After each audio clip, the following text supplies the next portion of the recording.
Mesdames, Messieurs, bonsoir. Merci d'être nombreux ce soir. Donc, cette conférence est la première d'un cycle sur la démocratie qui est institué à l'initiative de M. Antonio Hodgers, qui est conseiller d'État, et qui est organisé par la Fondation Zoein. Alors, je vous dis 2-3 mots sur cette fondation très rapidement. Après, je vous explique comment va se dérouler la soirée, les trois moments différents. Donc, Zoein, c'est une fondation qui a été créée fin 2017, qui est reconnue d'utilité publique par Sophie Svaton, qui est professeure à l'Université de Lausanne, et qui a pour but notamment la promotion d'un instrument d'économie sociale et écologique original qui s'appelle le revenu de transition écologique. C'est l'essentiel un peu des activités de cette fondation, mais pas seulement, vous voyez, puisqu'elle co-organise ce soir cette première conférence. Donc là, nous avons le plaisir d'inviter et d'entendre dans quelques minutes Johan Chapoutot, qui est professeur à Paris 1, Paris 4 d'histoire, d'histoire contemporaine. Et il va nous parler de son dernier livre, Les Irresponsables, sur la prise, vous allez voir pourquoi, entre guillemets, de pouvoir par les nazis. Et comme effectivement le livre se finit sur une comparaison entre ce qui est arrivé fin 32, début 33 en Allemagne dans le cadre de la République Weimar et aujourd'hui. Et donc ensuite, il y aura une table ronde avec notamment Jean-Louis Tournès, qui est professeur aussi d'histoire contemporaine. Ludovic, décidément. Ludovic, oui, en plus, c'était pas très difficile. Bon, Ludovic Tournès, qui est professeur d'histoire contemporaine, qui avait fait sa thèse sur la réception du jazz, je crois, et qui est aussi un internationaliste. Il a travaillé sur la SDN, notamment, me semble-t-il, je ne me trompe pas. Et puis, nous aurons aussi Jean-François Bayard, qui est politiste, lui à HEID, à Genève, et qui est notamment connu, il a beaucoup travaillé aussi sur les relations internationales, sur l'Afrique notamment, et qui est aussi connu pour ses critiques fermes des dérives libérales, notamment dans ce cher pays voisin. Donc, une conférence de 40 minutes, ensuite un débat à 4, et puis après, à vous la parole, à vous de questionner l'ensemble des intervenants. Et j'ai oublié, je dois annoncer, Fred, la prochaine conférence. Tiens, hop. La prochaine conférence se déroulera dans le cadre du Festival Explore qui se déroule du 17 au 25 et la conférence aura lieu le jeudi 22 mai. 17 au 25 mai pour le Festival Explore, le jeudi 22 mai à la salle communale de Plein Palais, démocratie et écologie. On reste sur le thème évidemment de la démocratie. Alors le moins qu'on puisse dire, c'est qu'il est d'une actualité très chaude. Johan, à toi, je vais aller ouvrir ton micro. Alors j'espère que vous êtes comme moi complètement chapoutisé. J'ai lu tous les livres de Johan. Je suis un fan absolu, donc nous allons l'écouter.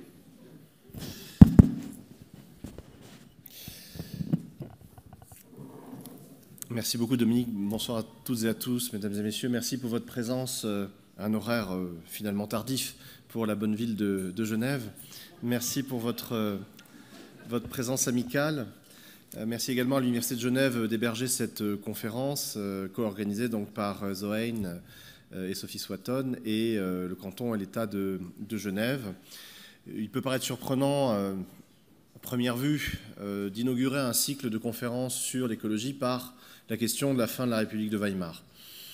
Il se trouve que la fin de la République de Weimar a laissé la place à un phénomène politique, à un régime politique qui peut être défini, et c'est une idée que j'aimerais creuser dans les années qui viennent, un front pionnier de la recherche qui me semble devoir être exploré, un régime et un phénomène politique qui peut être défini comme à la fois le paradigme et le paroxysme de ce que l'on appelle l'anthropocène. C'est-à-dire qu'on a affaire avec le nazisme à un extractivisme forcené qui a considéré les espaces et les êtres comme des fonds d'énergie et des fonds de matière à épuiser jusqu'à l'épuisement. Si l'on cherche à voir à l'œil nu ce qu'est le paroxysme de l'extractivisme, on peut se référer à cette période des années 30 et 40, où pendant 12 ans, un régime politique a considéré la totalité de l'Europe comme étant un vivier de ressources infrahumaines, de Menschenmaterial, de matériaux humains, comme il le disait à l'époque, et également un bassin de ponction pour de l'énergie et des matières premières censées alimenter la machine productiviste nazie. J'ai eu l'occasion d'y insister dans des travaux précédents. Les notions de performance, les notions de rendement, les notions d'utilité, les notions de production, de capacité productive sont définitoires du droit à vivre de l'individu et du statut ontologique d'un individu, fût-il né de bonne race au sein de la race germanique. Si quelqu'un est incapable de produire, donc de détruire ou, comme le dirait Dominique Bourg, de dévaster, il n'est pas éligible au droit à la vie, il ne dispose pas d'un droit absolu à la vie, puisque tout est éminemment relatif, c'est-à-dire référé à la capacité productive et reproductive des êtres. Voilà quelques linéaments, si vous voulez, de cette vision du monde nazi qui s'est imposée à l'Allemagne et à l'Europe après 1933, ce qui a été rendu possible par ce qui est défini par le titre de cette conférence sur cette affiche, la disparition d'une démocratie au cœur de l'Europe, au cœur du XXe siècle. On a tendance à considérer cette fin de la démocratie weimarienne d'abord sous le jour du suicide. C'est le titre d'un ouvrage de Peter Gay, enfin en tout cas c'est la manière dont ça a été traduit en français, le fameux ouvrage sur l'histoire culturelle de Weimar par Peter Gay, Peter Fröhlich, émigré ensuite aux États-Unis et qui a changé son nom. Cet ouvrage était traduit sous le titre « Le suicide d'une république » et a un peu dicté, au fond, la vision que nous avons de cette République de Weimar qui, et c'est un corollaire de ce que je disais précédemment, aurait été minée par une déficience congénitale, une forme de fragilité endogène qui l'aurait fait périr avant même sa véritable naissance, puisqu'il est d'usage parfois dans les manuels de considérer que la République de Weimar est mort-née en 1919.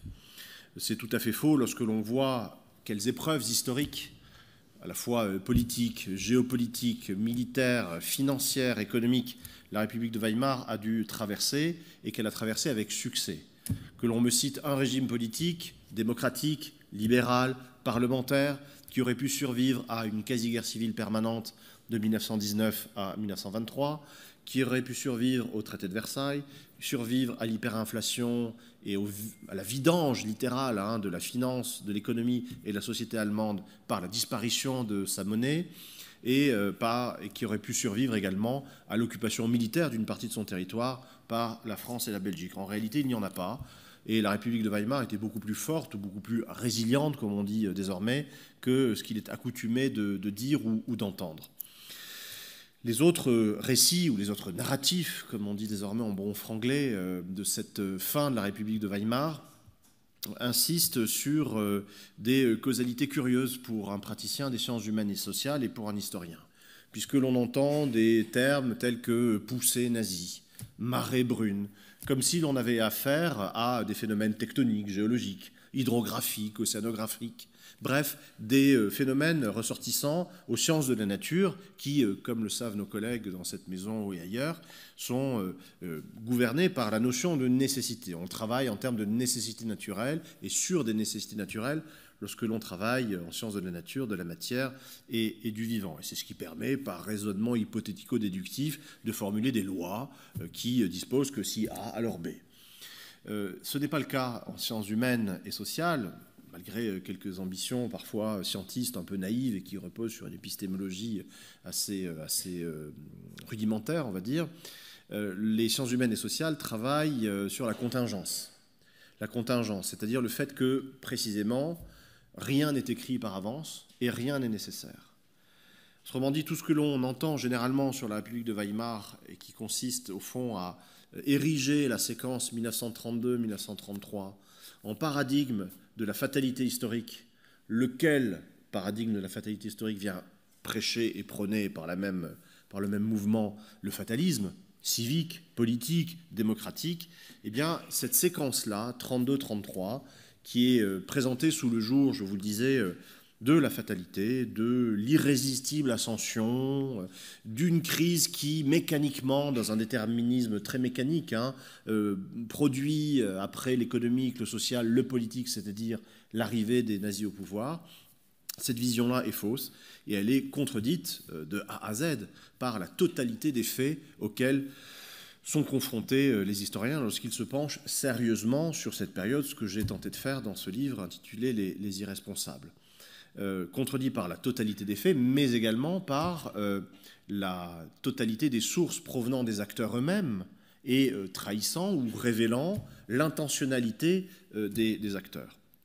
Et j'y insiste, le domaine des sciences humaines et sociales est celui de la contingence, et je vais vous montrer à quel point la séquence 32-33 l'illustre parfaitement.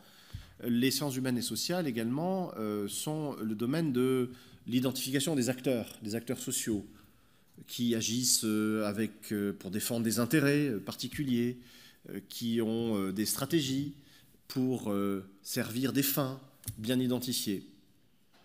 Et lorsque l'on parle un peu facilement de retour des années 30, de la même manière qu'on imagine qu'il y a une poussée nazie incoercible, le terme de retour pointant là encore vers une sorte de régularité cosmique, qui, avec le retour des saisons ou le retour de l'eczéma, s'imposerait de manière incoercible à une société humaine, on oublie ce que le philosophe Michael Fussell a pointé avec beaucoup de pertinence dans son ouvrage sur 1938, sur l'année 1938 en France, lorsqu'il intitule son ouvrage « Récidive ».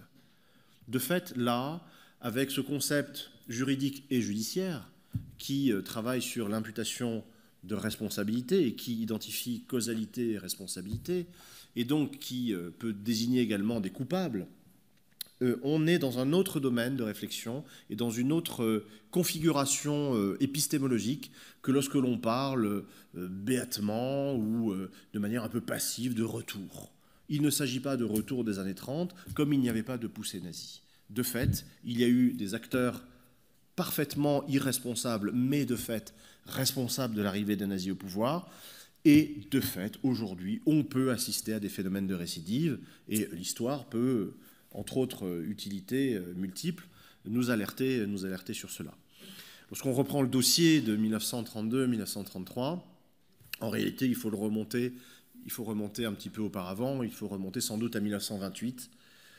Des élections législatives se tiennent au niveau du Reich, un Reichstag est élu et le SPD, Parti social-démocrate, obtient le meilleur score de son histoire. De telle sorte que le président du Reich, le président von Hindenburg, élu en 1925, et qui avait été habitué à gouverner avec la droite, qui lui convenait parfaitement, vu sa culture, sa socialisation et son propre univers mental.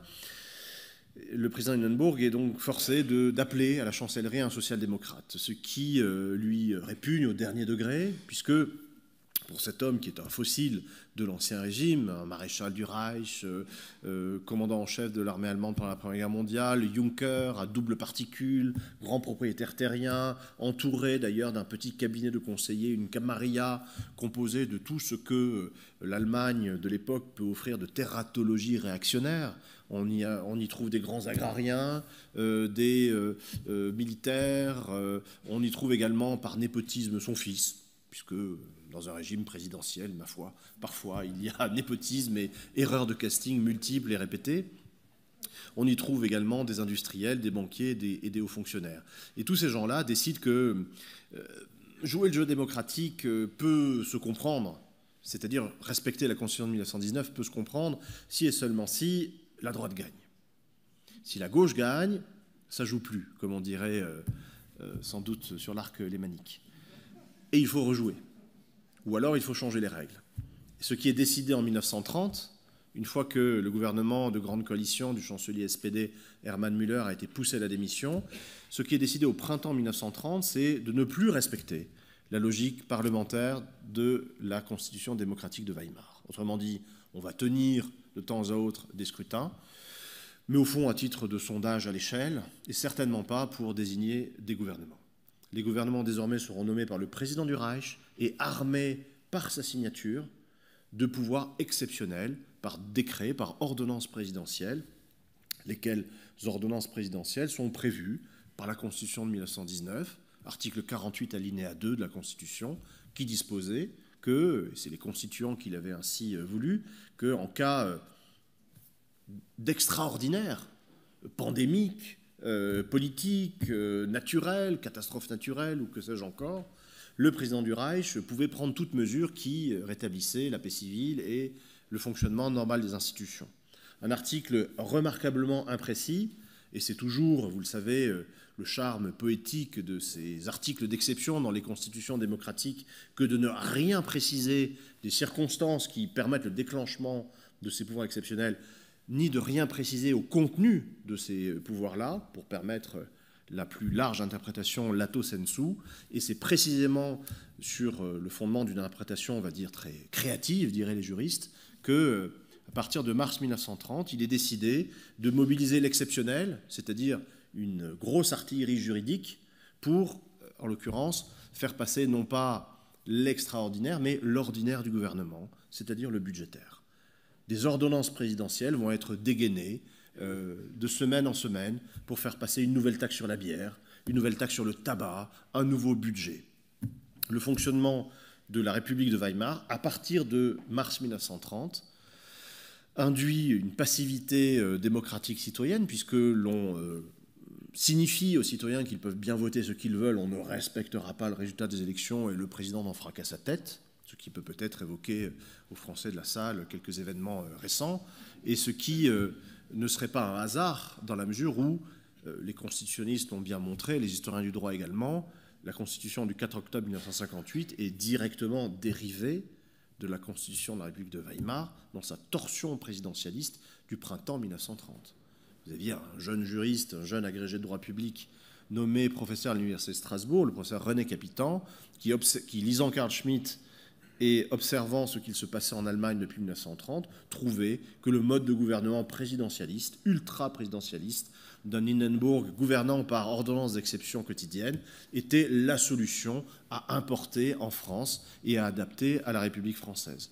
La tentative fut faite ou fut proposée en 1946, c'est le discours de Bayeux, ça a été un échec, et en 1958, c'est l'heure des réformateurs des années 30, autour de Michel Debré et de René Capitan, qui poussent la logique de cette constitution déformée de 1930 jusqu'à son terme, puisque désormais les pouvoirs du président, qui n'étaient que partagés, puisqu'ils devaient être revêtus d'un contre-seing sous la République de Weimar, désormais sont des pouvoirs propres.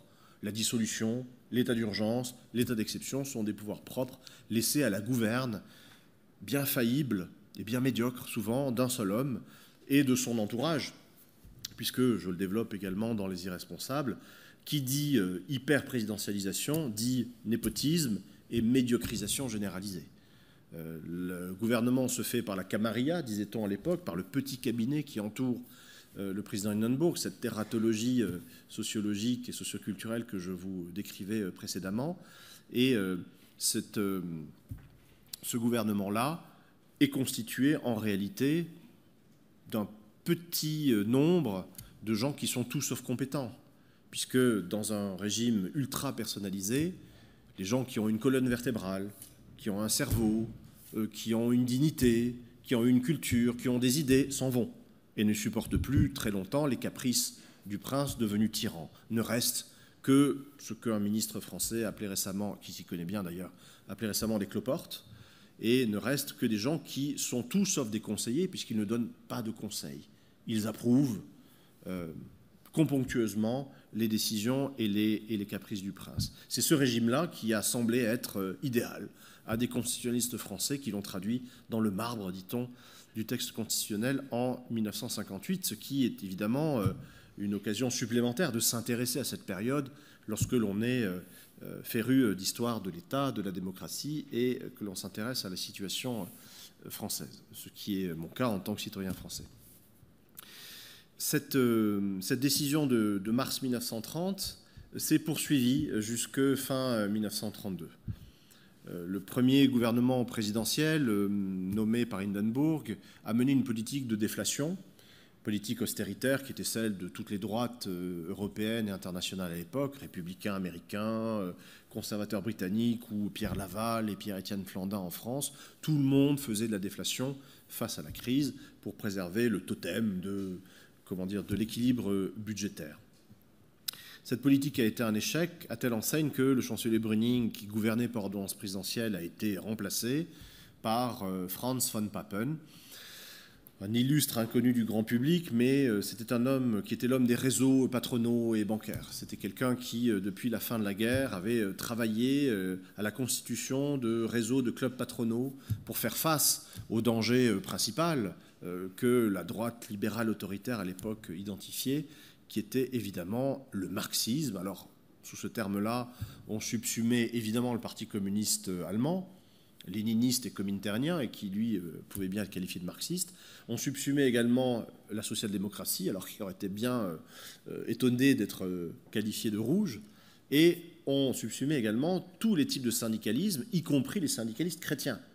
C'est veut dire jusqu'où allait, au fond, l'imputation et le stigmate de marxisme.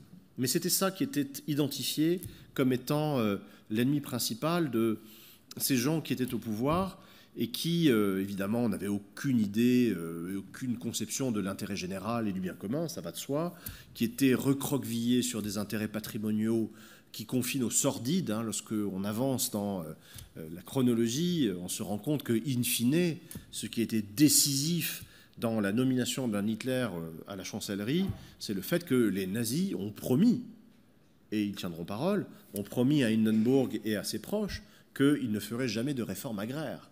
C'est-à-dire qu'ils ne toucheraient jamais à la propriété terrienne, agricole et forestière qui avait été visée par le chancelier Brüning puis le chancelier Schleicher dans le cadre d'une réforme agraire qui était inacceptable pour le président Hindenburg, ses proches et le lobby agrarien si puissant à l'époque et qui d'ailleurs avait fait et cause pour les nazis depuis début 1930. Donc dans cet écosystème-là, réduit à quelques mains bien faillibles, réduit à quelques pères dieux, réduit à des conciliabules parfaitement informels d'ailleurs, et non constitutionnels entre des gens qui ne sont pas d'ailleurs qualifiés pour gouverner, puisque l'entourage présidentiel n'a aucun mandat, n'a été élu par personne. Oskar von Hindenburg, le fils de Paul von Hindenburg, officier raté, minable de carrière, qui a dû ses galons au forceps à son papa et ses promotions successives aux différentes fonctions de son père, se trouve avoir un rôle politique éminent en tant qu'adjudant personnel du président du Reich, son père donc, et chef d'état-major particulier de la présidence. Et c'est lui qui, dans un entretien ultime avec Hitler, le 22 janvier 1933, c'est-à-dire de manière très tardive, a finalement été convaincu par Hitler lui-même de le nommer chancelier, puisque, encore une fois, on ne toucherait pas aux intérêts patrimoniaux bien compris d'une caste qui était prête, au fond, à tout sacrifier et à tout détruire pour peu que ses intérêts soient préservés.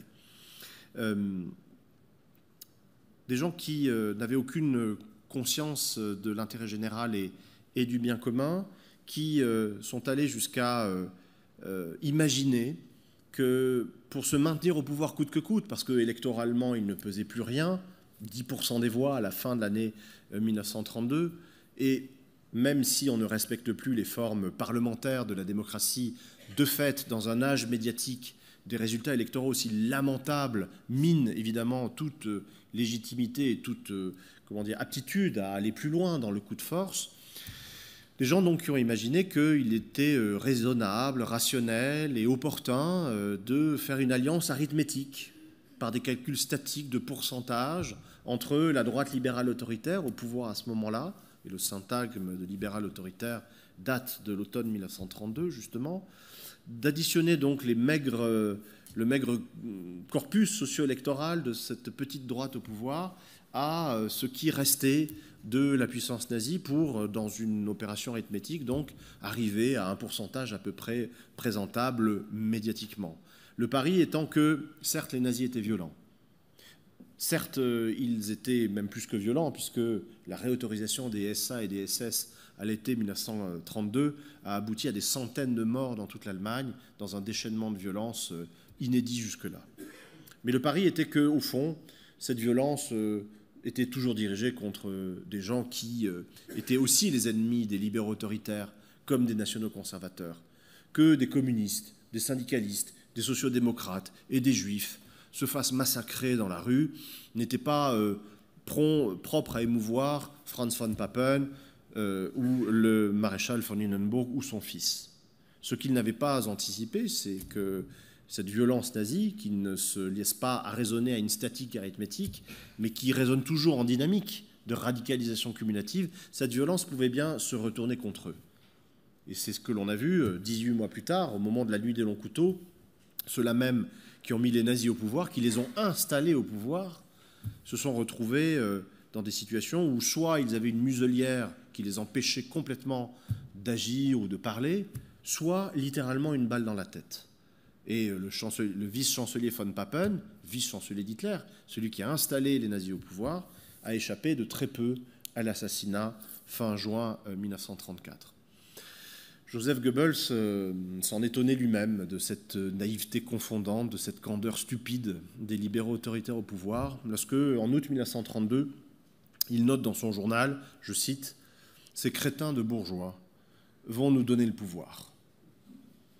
Ils ne se rendent pas compte que ce pouvoir, on ne le leur rendra jamais. » Et il ajoute, « Ce sont nos cadavres qu'il faudra sortir de là. » Formule particulière, et d'autant plus que sur la même page de son journal, le 11 août 1932, Joseph Goebbels confie son bonheur domestique et personnel, puisque son épouse Magda arrive à terme et va donner naissance à leur première fille Helga, première d'une série de 6 enfants. Et de fait, le 1er mai 1945, du fond du bunker, l'armée rouge sortira effectivement 6 cadavres.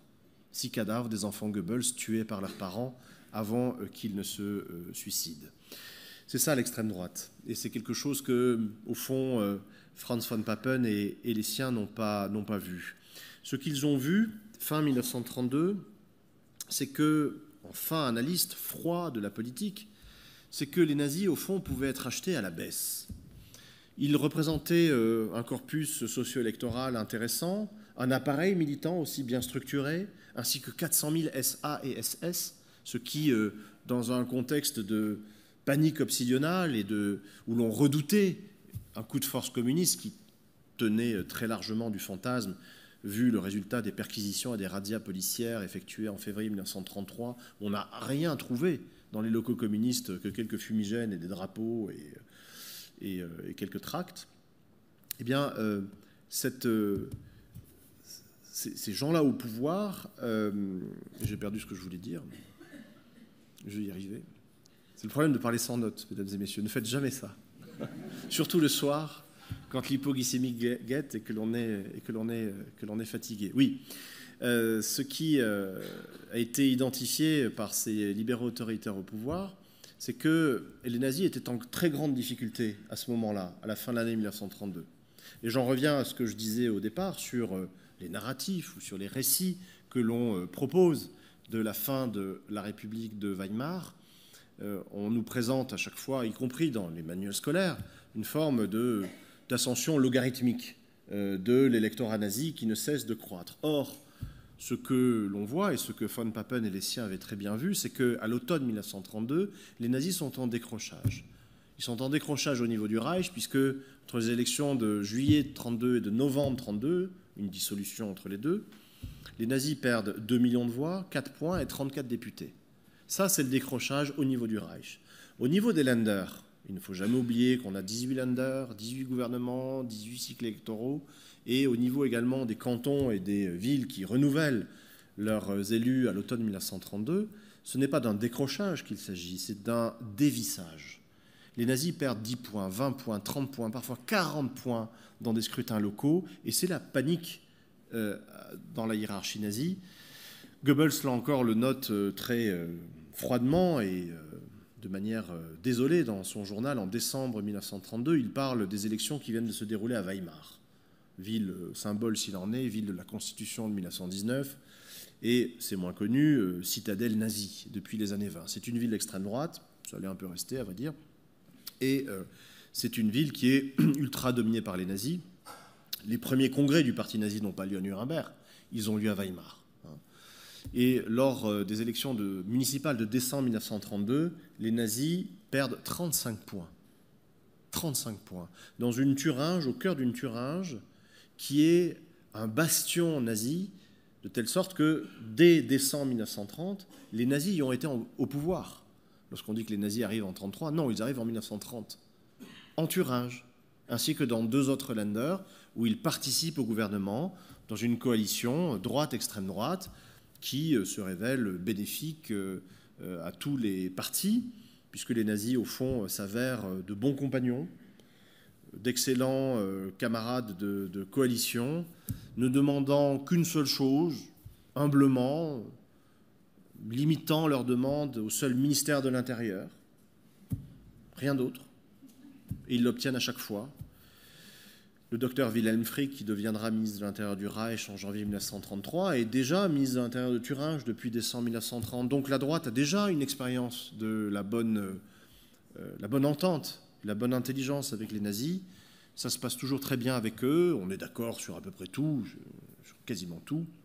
Et par ailleurs, on a affaire à des gens qui, ayant fait un doctorat en droit comme le docteur Frick, ou un doctorat en sciences humaines comme le docteur Klages, ministre de l'Intérieur du Land de Braunschweig, lui-même qui va naturaliser Hitler en février 1932. Hein. C'est important d'avoir des ministres de l'Intérieur nazis pour ce genre de choses. Eh bien, ces gens-là se révèlent d'excellents commensaux, d'excellents convives, sachant parfaitement tenir à la fois leur fourchette à poisson et leur verre de cognac dans le creux de la main. On a affaire à des gens civilisés et pas du tout à des brutes SA aux cheveux aussi courts que leurs idées. Donc ça se passe bien. L'expérience que l'on a, c'est que ça se passe bien et qu'on peut, au fond, reproduire cette expérience de coalition au niveau du Reich. D'autant plus, je vous le disais, que les nazis qui avaient des demandes sans doute excessives, ils demandaient la chancellerie, ils demandaient beaucoup de ministères, dans cet effondrement généralisé de l'automne 1932, où tout le monde, tous les observateurs politiques, tous les acteurs politiques, allemands ou étrangers, élaborent des scénarios, échafaudent des perspectives dont les nazis ont complètement disparu. C'est fini, les nazis, fin 1932. Hitler parle de se suicider. Goebbels parle de sa dépression. C'est terminé. Ils ont échoué. Eh bien, le paradoxe historique de ce mois qui sépare fin 1932 de fin janvier 1933, où l'on a un parti en voie d'éclatement, en échec généralisé, dont le chef parle de se suicider, pour qu'un mois plus tard, ce même chef soit à la chancellerie, ce paradoxe historique et ce rapprochement des 2 dates ne peut être expliqué, encore une fois, que par l'identification de ceux qui ont décidé froidement qu'il était opportun, dans une conception, on va dire, boursière, boursicoteuse, agioteuse de la politique, d'acheter les nazis à la baisse pour rallier à la droite le potentiel encore honorable d'une extrême droite en voie d'éclatement et en voie de perdition, mais qui gardait un appareil militant et paramilitaire important. Ce sont ces considérations-là, ces calculs-là, ces manigances-là, et quand je parle de manigance, je parle de discussions secrètes, de réunions organisées nuitamment, dès le 4 janvier 1933, chez le banquier baron Kurt von Schröder, qui prête obligeamment sa demeure à une rencontre secrète entre Franz von Papen, ancien chancelier, et Adolf Hitler. Je pense à Joachim von Ribbentrop, millionnaire et négociant en vin, qui prête lui aussi à la fois ses domestiques, sa maison de Dahlem et ses véhicules au nombre déjeuners, goûters, dîners, discussions nocturnes qui auront lieu tout au long du mois de janvier 1933 entre Adolf Hitler, Ernst Röhm, Hermann Göring et Franz von Papen, ainsi que, décision tragique et finale, Oskar von Hindenburg, qui se laisse convaincre par un Hitler qui lui promet de ne jamais toucher à la propriété de la famille. Parmi tous les irresponsables qui ont mis les nazis au pouvoir, Oskar von Hindenburg est d'ailleurs le seul à véritablement bénéficier de cet authentique pacte de corruption, puisque Un an plus tard, il se voit doté par la Prusse et par le Reich de terrains supplémentaires, de forêts supplémentaires, défiscalisées. Et enfin, à la veille d'une retraite bien méritée, à l'âge de 52 ans, retraite d'officier, il se voit coudre les feuilles de chêne de général au col pour que la rente soit quand même plus juteuse que celle d'un minable lieutenant-colonel qu'il était et qu'il avait parvenu à être grâce à l'entremise permanente et la complaisance de son papa. J'insiste là-dessus pour vous montrer à quel point ce qui est présenté généralement comme étant une nécessité incoercible et une dynamique quasiment minérale, géologique, d'arriver de l'extrême droite au pouvoir, relève en réalité de la contingence la plus absolue, la plus humaine, trop humaine, la plus sordide même dans les intérêts qui sont en jeu. Pour tout vous dire, le 30 janvier 1933 au matin, au moment où le secrétaire général de la présidence du Reich, le docteur Otto Meissner, passe des coups de fil pour rappeler des ministres, des anciens ministres de von Papen, les convoquer à la chancellerie pour la constitution du nouveau gouvernement, il les convoque sans leur dire qui sera chancelier. Parce qu'il ne le sait pas. Et parce que von Papen, jusqu'au dernier moment, espère toujours pouvoir s'imposer à la chancellerie et coiffer sur le poteau ce petit hystérique autrichien qui parle avec un accent rocailleux, qui n'a même pas son brevet des collèges, qui a terminé glorieusement caporal la Première Guerre mondiale et qu'il pense évidemment écrasé de tout son poids social, symbolique, d'élite née. Lui, Franz Hermann Joseph Maria von Papen, baron et commandant de cavalerie multimillionnaire, qui dit d'Hitler ce que Adolphe Thiers, autre libéral autoritaire, avait dit de Louis-Napoléon Bonaparte, c'est un idiot que l'on mènera. Franz von Papen, lui, dit qu'il a tellement acculé Hitler dans un coin de la pièce que le pauvre petit Hitler va couiner. C'est à cela que mène parfois la morgue, la condescendance et le mépris de classe.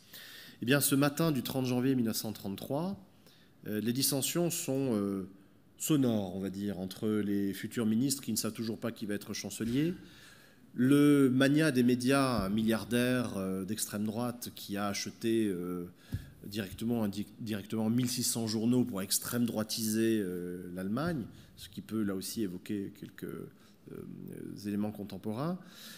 Alfred Hugenberg, qui est un élément essentiel de ce gouvernement de coalition entre la droite et l'extrême droite, finalement a des scrupules, des remords et une hésitation. Il confie à des proches « Je suis peut-être en train de faire la plus grosse stupidité de ma vie ».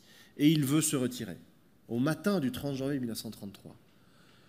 In fine, et c'est pour vous dire la contingence de cet événement, c'est un acte d'autorité du secrétaire général de la présidence, le docteur Otto Meissner, qui, voyant l'heure s'écouler et estimant que l'on est en train de violer à la fois les usages et la rectitude prussienne, descend du premier étage où le président poirote en attendant que les ministres veuillent bien monter, descend au rez-de-chaussée, brandit sa montre et dit « Messieurs, c'est l'heure. Il faut monter et prêter serment. On ne fait pas attendre le maréchal président. » À de tels mots, évidemment, un docteur Alfred Hugenberg, haut fonctionnaire prussien devenu milliardaire, s'exécute dans un mouvement impeccable qui lui fait monter 4 à 4 les escaliers pour aller prêter serment et donc introniser ce gouvernement. La contingence va jusque-là, jusqu'au 30 janvier 1933 à 11h15 du matin.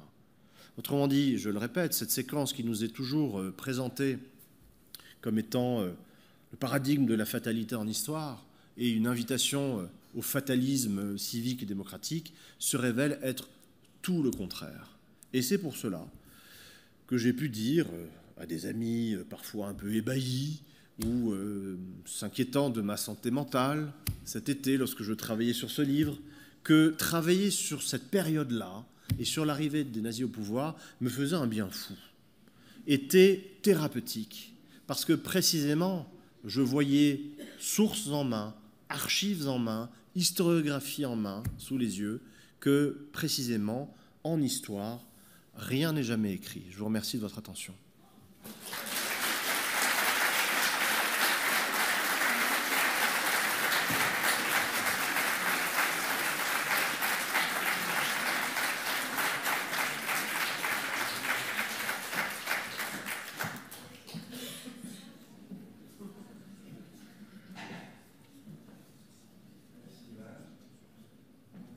Jean-François Bayard de s'installer. Ludovic, je vais fermer le micro là.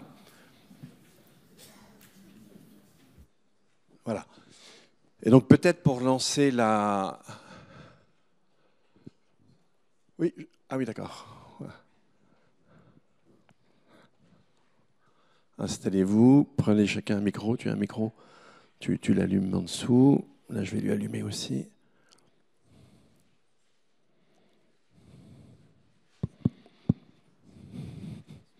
Voilà, bonsoir.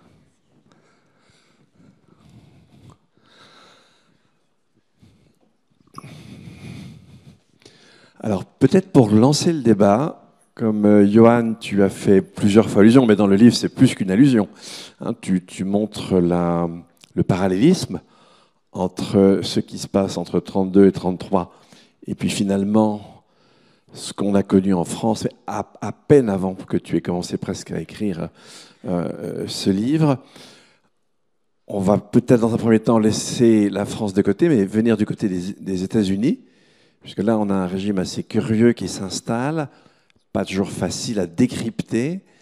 Et Ludovic, quel lien vous feriez entre ce qui se passe en Allemagne dans les années 30 et puis les choses assez curieuses qui se produisent aux États-Unis depuis quelques mois? Est-ce qu'il y a une forme de parallélisme possible? Récemment, dans Le Monde, vous aviez écrit un très beau papier où vous interrogiez sur la pérennité de l'expression « l'Occident ».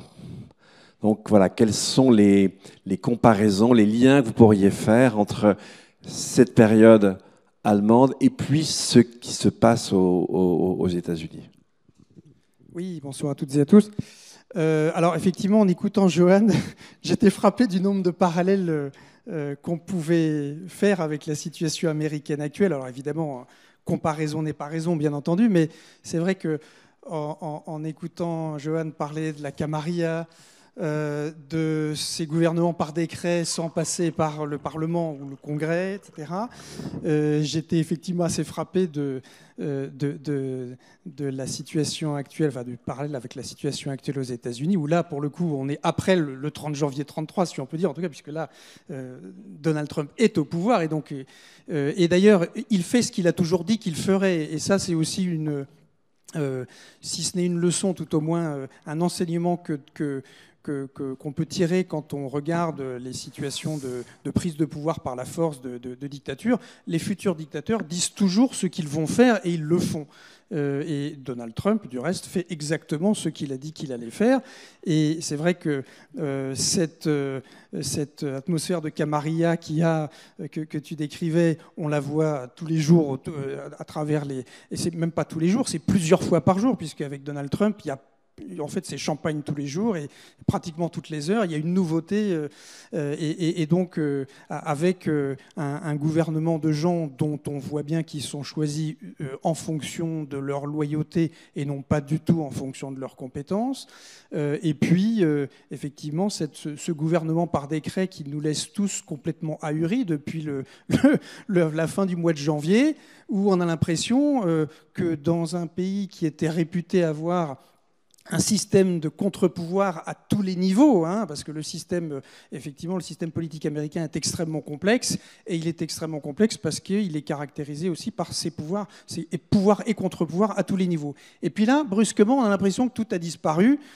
Alors évidemment, c'est un petit peu un effet d'optique parce qu'en réalité, toutes les mesures qui ont été prises par Donald Trump depuis le début, il y en a à peu près 85% qui sont en fait illégales, hein, puisqu'elles n'ont pas été approuvées par le Congrès. Mais le temps que tout ça passe en justice, l'objectif de l'administration Trump, c'est que les gens vont finir par se lasser et finalement vont finir par laisser passer tout ça. Et c'est d'ailleurs un des plus grands problèmes c'est comme ça qu'on voit les États de droit s'effondrer finalement bien plus facilement qu'on pourrait le penser. C'est vrai que quand on regarde le cas américain, on a l'impression d'une démocratie extrêmement solide, même si depuis un certain nombre d'années, il y avait quand même une crise absolument évidente, mais de voir tous ces mécanismes s'effondrer comme un château de cartes en l'espace de quelques jours, ça laisse pas d'interroger. Et effectivement, je pense que là, tu confirmeras ou infirmeras, mais si on regarde ce qui se passe après le 30 janvier 1933, on a aussi ce scénario extrêmement rapide de mise à bas de l'état de droit, je crois, en quelques semaines, en fait.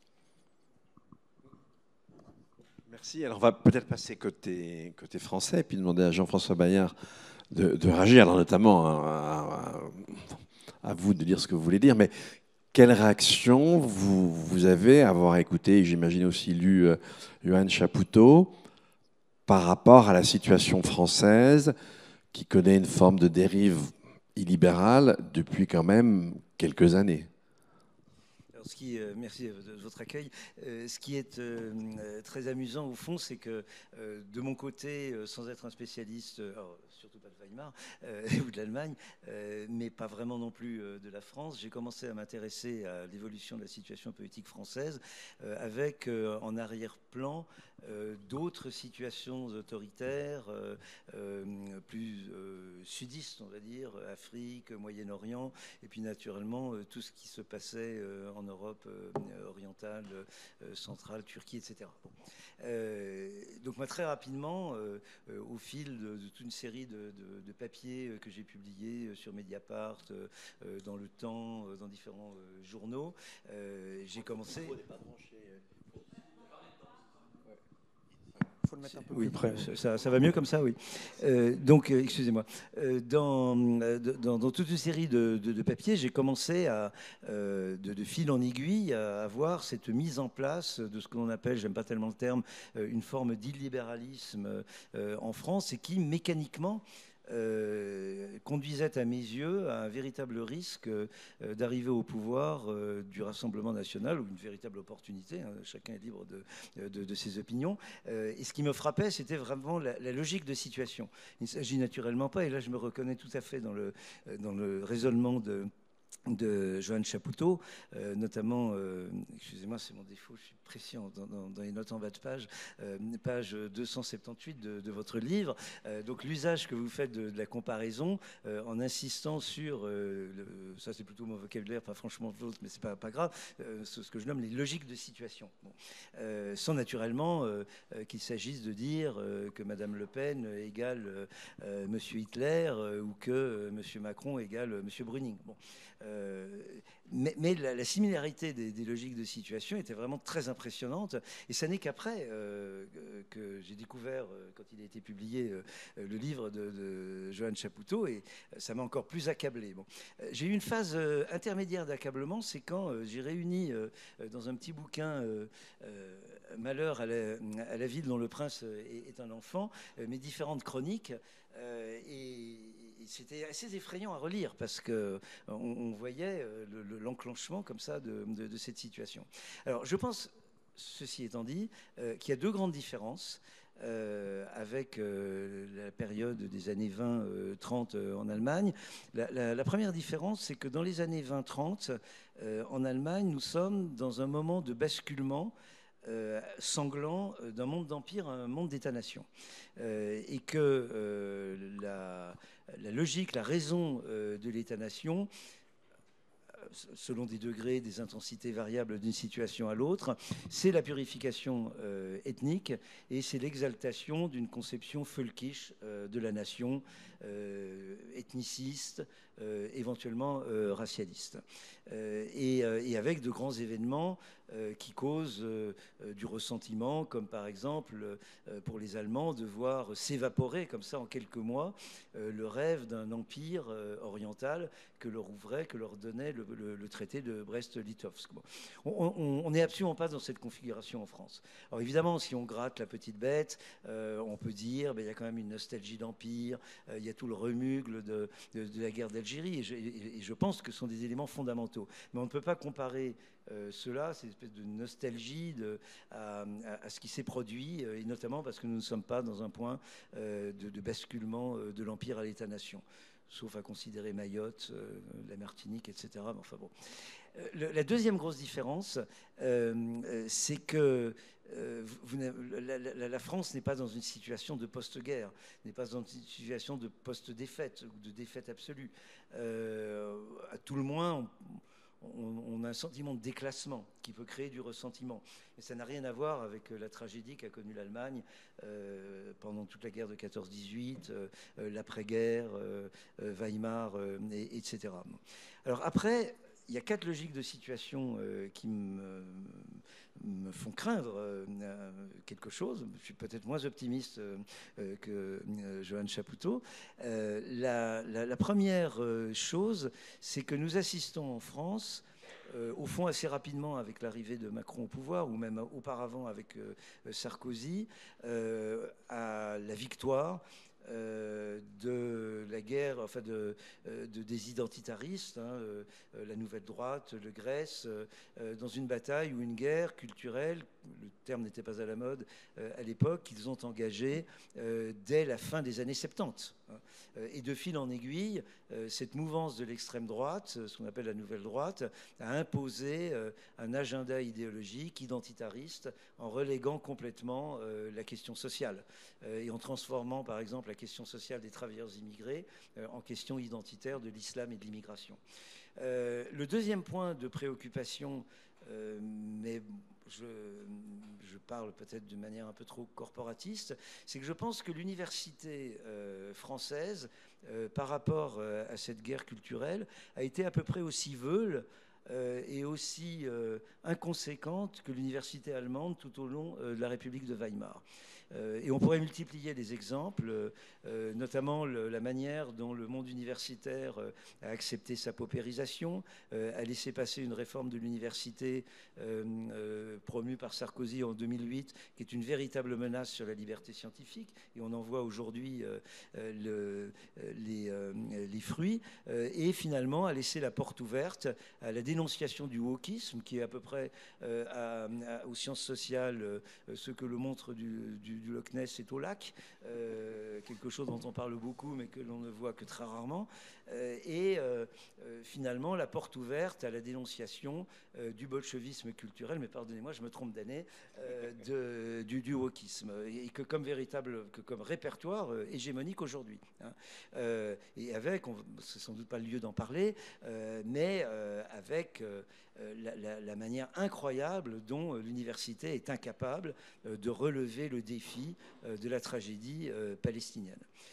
Le troisième point de convergence, il est encore plus évident, c'est que effectivement Macron est un libéral autoritaire, hein, au sens où cela a été utilisé en 1932 en Allemagne. Il gouverne au 49-3, là où Brüning gouvernait au 48-2 ou 48-4, je me souviens plus exactement du numéro. Un État fort pour une démocratie saine, le court-circuitage systématique du parlementarisme, la renonciation à l'état de droit. Nous sommes quand même dans un gouvernement où 2 ministres parmi les plus importants ont publiquement douté du bien fondé de l'état de droit, et pas n'importe quel ministre, le ministre de l'Intérieur et le ministre de la Justice, pardonnez du peu. Donc nous sommes dans ce contexte pour le moins délicat. L'acclimatation à une remise en cause systématique, non seulement de l'état de droit au sens idéologique du terme, mais des libertés publiques sous différents prétextes, Jeux olympiques, lutte contre l'immigration illégale, bien entendu lutte contre le terrorisme, etc., etc. Et finalement, il y a une citation que j'ai particulièrement goûtée du docteur Goebbels dans le livre de Johan Chapoutot, c'est quand il se désespère, je crois que c'est à l'automne 1932, quand il dit « mais si ce gouvernement continue, on n'aura plus rien à faire, ils sont en train de nous piquer le fromage ». Bon, enfin, il parlait mieux que moi. Et je crois qu'aujourd'hui, et cela je l'ai écrit assez tôt à vrai dire, je me souviens d'une conversation que j'avais eue, c'était encore le mandat de François Hollande, je discutais avec un député socialiste qui avait été mon étudiant, ce qui prouve que je suis un très mauvais professeur. Et quand je lui ai dit mais vous vous rendez pas compte qu'avec toutes les lois sécuritaires que vous faites passer, Madame Marine Le Pen n'aura pas une seule loi à faire passer pour appliquer son programme. Alors il m'avait regardé, on n'y a pas pensé. Bon, donc on en est à peu près là. Et pour finir, naturellement, les régions françaises ne sont pas les Länder allemands, ni ceux des années 30, ni ceux d'aujourd'hui. Mais je suis quand même frappé par la montée en puissance en France d'un bonapartisme régional ou municipal qui se situe quelque part entre la droite nationaliste et l'extrême droite et qui nous accoutume à une érosion de l'état de droit. Par exemple, Laurent Wauquiez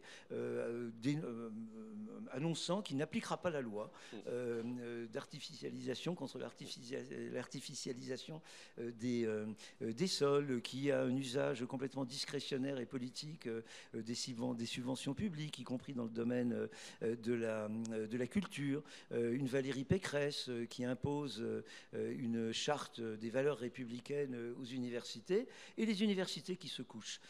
Tout comme d'ailleurs aux États-Unis aujourd'hui, à l'exception de Harvard. Et tout cela dans un contexte de presse unique. Il faut bien voir que l'immense majorité de la France est dans un régime de presse unique, où vous avez un quotidien régional, où la presse nationale n'est pas distribuée de facto, et cela dure depuis des années. Et bien entendu, ces quotidiens régionaux sont de plus en plus et depuis longtemps inféodés à des grands patrons qui se situent, ça n'est pas un scoop, plutôt à droite, voire à l'extrême droite de l'échiquier politique, plutôt que du côté de la France insoumise. Merci. Alors, Johan, j'aimerais bien que tu réagisses, mais je voudrais, si tu permets, rajouter une observation. Aujourd'hui, ce qu'on voit, c'est qu'il est très difficile de comprendre même la montée de l'illibéralisme de façon réduite à un seul pays. On a affaire à quelque chose qui est très international. Il y a en quelque sorte des présidents liés à la mafia partout. Ça peut être aussi bien Modi, ça peut être Erdogan, Trump, autre chose. Et dans ton livre, par exemple, tu ne parles... Enfin, on a l'impression que l'Allemagne est presque une île, parce qu'il y a un précédent fasciste avec l'Italie, avec Mussolini, et on a l'impression qu'à aucun moment, ça ne vient à l'esprit. C'est-à-dire que le jeu politique est alors un jeu complètement clos, nationalement clos, et il n'y a pas d'influence qui vient des autres pays, alors qu'aujourd'hui, c'est rigoureusement l'inverse. On a une espèce de mimésis, et on voit ce qui se passe en France. Évidemment, l'arrivée au pouvoir de Donald Trump désinhibe les forces les plus noires. On n'a pas du tout l'impression d'être dans un contexte comme ça à l'époque. Alors, est-ce que tu peux réagir à ce que chacun de nous a dit, s'il te plaît ?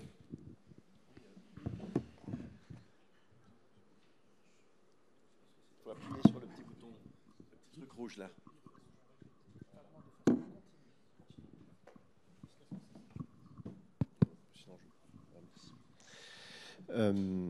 Sur la situation américaine, on en a eu un très beau tableau synthétique par Ludovic Tournès. On a affaire effectivement à un projet ouvertement fasciste qui se dit comme tel et qui a été qualifié également de fasciste par des gens comme Robert Paxton ou Timothy Snyder, qui avaient été prudents avec l'emploi de ce terme-là, mais qui, face à la conjonction de suprémacisme, d'extractivisme généralisé, de volonté de prédation sur le corps des femmes, sur les pays étrangers, face à également cette volonté de détruire, alors non seulement l'État-providence, ça va de soi, c'est vraiment le dénominateur commun, hein, il faut détruire la redistribution sociale, d'accord, mais également l'État de droit, ce qui avait été déjà fait dans d'autres pays en Europe dans les années 20 et 30, mais aussi, au fond, l'État tout court, parce que ce tiers parti surplombant qu'est l'État, tel qu'il est défini depuis Hegel, et tel que Pierre Birnbaum et Jean-François Bayard sont faits les historiens et les analystes, ce tiers parti surplombant est sous le feu d'une volonté de destruction. Le projet Doge, avec d'ailleurs une agence, par opposition à l'État, une agence qui n'est absolument pas légale, qui n'a été investie par rien, qui n'a été confirmée par aucune décision du Congrès. Cette agence-là mène ce que Timothy Snyder appelle un coup d'État fasciste contemporain. Plus besoin de prendre le Capitole, comme ça a été tenté le 6 janvier 2021 avec les résultats que l'on sait. Il suffit juste d'envoyer une bande de tech bros dans les ministères avec des clés USB pour siphonner les données les privatiser et puis détruire les structures. Donc là, je pense que la situation américaine, elle est parfaitement cristalline. Ensuite, on peut toujours faire confiance aux contradictions internes de l'extrême droite pour s'entretuer.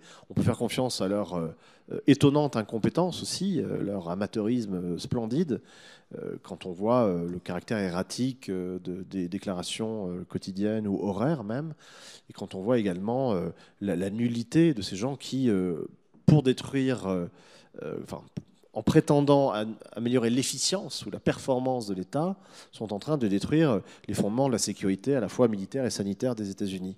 Ils sont en train de suicider littéralement leur pays actuellement.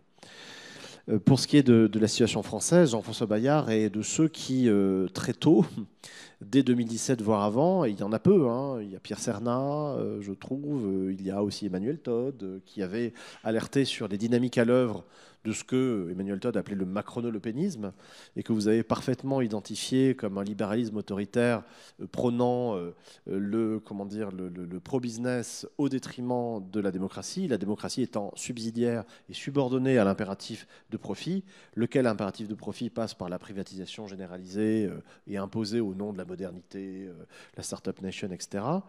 Dans ce que dit Jean-François Bayard, et qu'il faudrait reprendre en réalité terme à terme, tellement c'est analytiquement très précis, il y a sans doute une chose à retenir, peut-être, c'est, en termes de parallèle, c'est le caractère d'effet de cliquet ou de rémanence des états d'urgence.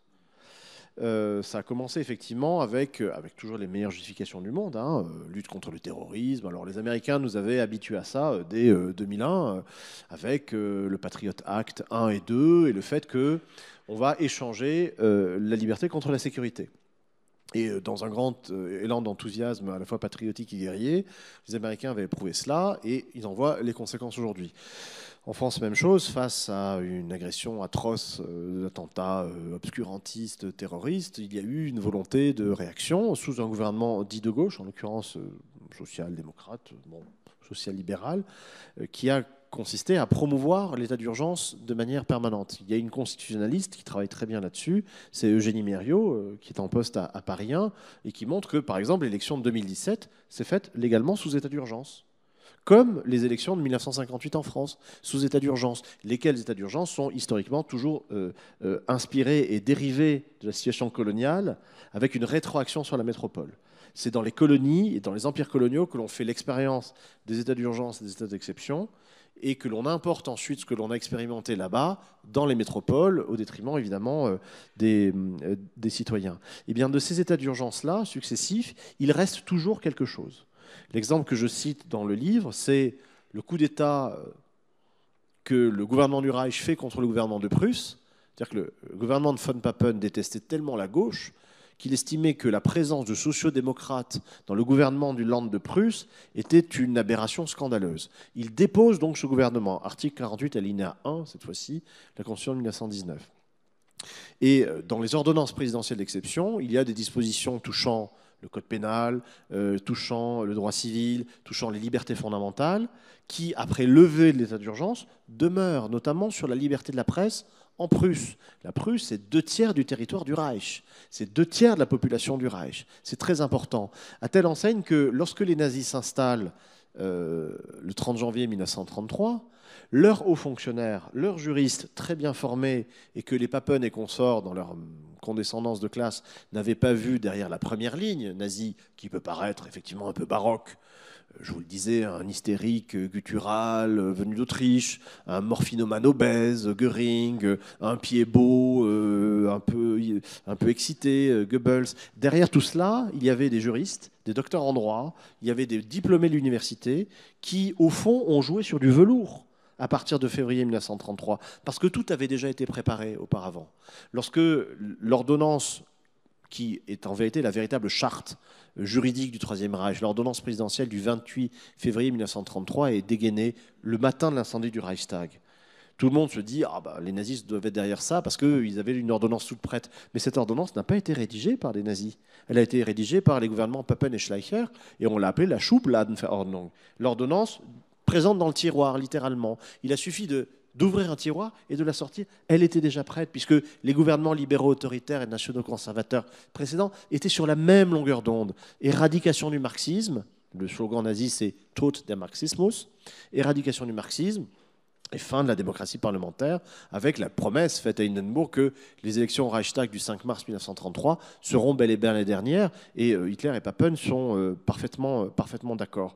Et donc ce travail de subversion de l'état de droit, qui effectivement, tu le disais Ludovic, a pris quelques semaines, était très largement précédé et préparé par les événements précédents. Et je le disais pendant la conférence également, l'idée fondamentale, c'est que voter ne sert à rien. Puisque depuis mars 1930, on gouverne par ordonnance d'exception. Les Allemands ont été habitués au fait que, depuis 3 ans, au fait qu'ils peuvent bien voter. On ne tiendra pas compte du résultat des élections. Vous imaginez que dans un tel univers mental, les nazis sont parfaitement à leur aise. Est-ce que vous voulez réagir l'un et l'autre? J'aurais une question, mais après. Ce sentiment de l'inanité du vote, mutatis mutandis, nous l'avons un peu en France. Et le tournant, c'était le référendum constitutionnel sur l'Europe, où à tort ou à raison, le peuple français a rejeté le projet constitutionnel et Sarkozy, 2 ans plus tard, l'a fait rentrer par la fenêtre. Et là, ça a été l'impact sur l'électorat, et notamment l'électorat de gauche, a été considérable. Je crois que ça a vraiment été sous-estimé. Et effectivement, il y a une espèce de d'acclimatation aujourd'hui à la renonciation à l'état de droit, aux libertés publiques et des effets de cliquet qui sont absolument redoutables. Mais je voudrais revenir sur la question que vous posiez sur la question des connexions. Et je pense que c'est une idée qui est très intéressante parce qu'elles sont très présentes aujourd'hui d'une situation à une autre, mais elles étaient évidemment, et Joanne le sait mieux que moi, très présentes dans l'entre-deux-guerres, même si ça n'était pas l'objet de son livre. Personnellement, et par le hasard de mon itinéraire personnel, j'ai rencontré un livre qui traite systématiquement de la très grande influence que les kémalistes ont exercée sur la droite nationaliste allemande et ensuite sur les nazis. Parce qu'au fond, Mustafa Kemal, c'est exactement l'homme dont rêvaient tous les Allemands désespérés par la défaite, le coup de poignard dans le dos. Et voilà ce général turc qui fait ce que les généraux allemands auraient dû faire, c'est dire non au diktat. Et en plus, il réussit. Il jette les Grecs à la mer, il oblige les Anglais et les Français et les Italiens à composer avec lui, à le reconnaître. Et puis il y a une similitude effrayante, c'est qu'au fond, Kemal Atatürk hérite de la situation rêvée que fantasment les hitlériens, ou que fantasmeront plus tard les hitlériens. Les Arméniens ont disparu, il reste à faire le travail en Allemagne. Alors, ça ne se posait sans doute pas comme cela en 1920 en Allemagne, mais l'exemple de Kemal Atatürk a été extrêmement puissant. Et d'autant plus puissant que, vous le savez très bien, les liens, notamment militaires, entre l'Allemagne et l'Empire ottoman, et en particulier le comité Union et Progrès, étaient très étroits. Les Allemands ont vu en direct le génocide des Arméniens, notamment sur le chemin de fer Berlin-Bagdad. Enfin, il n'était pas achevé, mais il a beaucoup servi à la déportation des Arméniens. Et les génocidaires du comité Union et Progrès, en tout cas 2 d'entre eux, se sont réfugiés en Allemagne après la défaite de 1918. Et les national-socialistes, d'une certaine manière, vont reprendre cette connivence. Et l'ambassadeur de Turquie en Allemagne, dans l'Allemagne nazie, n'était pas le doyen, n'était pas le plus âgé, le plus ancien dans son poste, mais il était considéré par les nazis protocolairement comme le doyen, et c'était un hommage rendu à la République kémaliste par les nationaux-socialistes. Quand ce pauvre ambassadeur mourra dans un accident de voiture, tout le gratin national-socialiste accompagnera sa dépouille à la gare en vue de son rapatriement à Istanbul. Simplement l'histoire, et je rejoins tout à fait Johan là-dessus, l'histoire est contingence. Et l'histoire est souvent dissonance et ironie. Il y a un point sur lequel Kemal Atatürk ne suivra absolument pas le nazisme, contrairement à son successeur Inönü en 1942, c'est la question de l'antisémitisme. Et Hitler, Kemal Atatürk, envoie en 1938, peu avant sa mort, une lettre à un journal d'Hambourg, où il laisse apparaître sa désapprobation sur l'antisémitisme. Et puis l'ironie, c'est que Kemal Atatürk va accueillir nombre d'intellectuels allemands et autrichiens, juifs ou non juifs, en Turquie, pour que ceux-ci lui dessinent une université moderne à Ankara et à Istanbul. Et un certain von Rüsthof, l'un des pères du néolibéralisme, fera partie de ces Allemands et poursuivra la carrière que l'on sait après la guerre pour nourrir le néolibéralisme et peut-être le libéralisme autoritaire. Si je peux surenchérir sur ce que disait Jean-François, deux choses. Hitler, quand il parlait de la version finale, de la solution finale, telle qu'elle est élaborée en décembre 1941, c'est-à-dire la mort de millions de personnes, dit « qui se souvient des Arméniens ?» Autrement dit, tout le monde s'en fiche, donc nous pouvons agir à notre guise, on nous en tiendra par rigueur. Et deuxième chose, celui qui a mis Hitler au pouvoir, Franz von Papen, a d'abord été envoyé comme ambassadeur en Autriche, où il a travaillé à l'Anschluss, et puis ensuite a été nommé ambassadeur en Turquie, où il a vécu jusqu'à la fin de la guerre. Ludovic, peut-être pour... Alors moi, je vais relancer. J'en ai deux questions. La première question, on fait toujours du nazisme une forme d'apax, c'est-à-dire quelque chose d'unique qui n'a aucun répondant.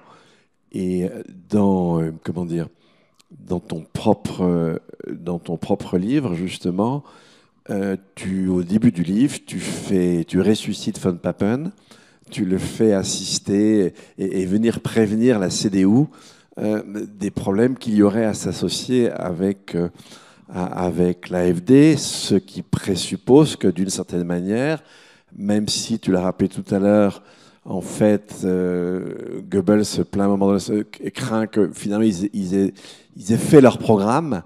Et donc, comment tu comprends qu'à un moment donné, il y ait soit ce qu'on peut interpréter comme un dérapage, soit comme une espèce de dynamique qui finit par s'éloigner trop de ses origines. Comment on peut interpréter le fait qu'à un moment donné, le nazisme sort de l'ère comme ça, des droites autoritaires, absolument cyniques et injustes, pour arriver à un degré de monstruosité qu'on n'avait pas expérimenté comme tel, encore qu'avec le génocide arménien, etc., il y a des espèces de prodromes. Mais comment on peut expliquer ça, si ça s'explique d'ailleurs? Alors, il faut faire l'histoire, c'est-à-dire il faut revenir à la chronologie. Lorsque l'on parle du nazisme en 1933, ou 32 ou 33, on a affaire à la raison sociale de l'extrême droite allemande. Il y en a une autre qui est le DNVP de Hugenberg, le magnat des médias, colon d'ailleurs, spécialiste de la colonisation intérieure agricole, et par ailleurs grand artisan des buts de guerre allemands à l'Est. Il avait fondé le comité Freie Ukraine, Ukraine libre, qui prétendait annexer au Reich l'Ukraine, et il fait partie de ceux qui ont exulté au moment de Brest-Litovsk. Jean-François Bayer le rappelait, c'est absolument décisif. L'Allemagne a gagné la guerre, ou du moins c'est comme cela qu'elle se représente les choses, puisque le 3 mars 1918, les buts de guerre les plus excessifs des pan-germanistes les plus fous ont été réalisés par le traité de Brest-Litovsk. Ce qui rend Versailles d'autant plus insupportable un an plus tard, parce que ça efface complètement cette victoire totale à l'Est. Et les nazis n'auront de cesse que de reconstituer cette victoire de 1918 par un empire colonial à l'Est. Et c'est capital de se rendre compte que, privés d'empire colonial, les nazis estimaient devoir soumettre tout l'Est de l'Europe, c'est-à-dire de Berlin jusqu'à l'Oural et de la Baltique jusqu'à la mer Noire, soumettre ce vaste empan territorial à un règne colonial. Règne se dit Reich en allemand, au passage. Véritablement une domination coloniale avec l'installation de paysans soldats colons, la réduction en esclavage de 100 millions de Slaves, l'attrition par famine et la mort de 30 millions de Slaves est, en toute hypothèse, et c'est le paramètre qui est retenu à chaque fois par les planificateurs nazis, la disparition des Juifs, d'une manière ou d'une autre. Ils ne sont plus cartographiés. Ce qui est géré, puisque c'est le mot qui est utilisé, hein, c'est la biomasse slave qui doit être réduite de 30 millions d'individus, puisqu'il y en a trop. Toujours également dans une conception du biotope comme un jeu à somme nulle, bien résumé par un slogan, enfin une devise de la 10e division de Panzer de la Wehrmacht qui était Der Russe muss sterben, damit wir leben. Le Russe doit mourir pour que nous vivions. Donc il y a cette conception d'un biotope limité qui doit être conquis et dominé par certains au détriment d'autres.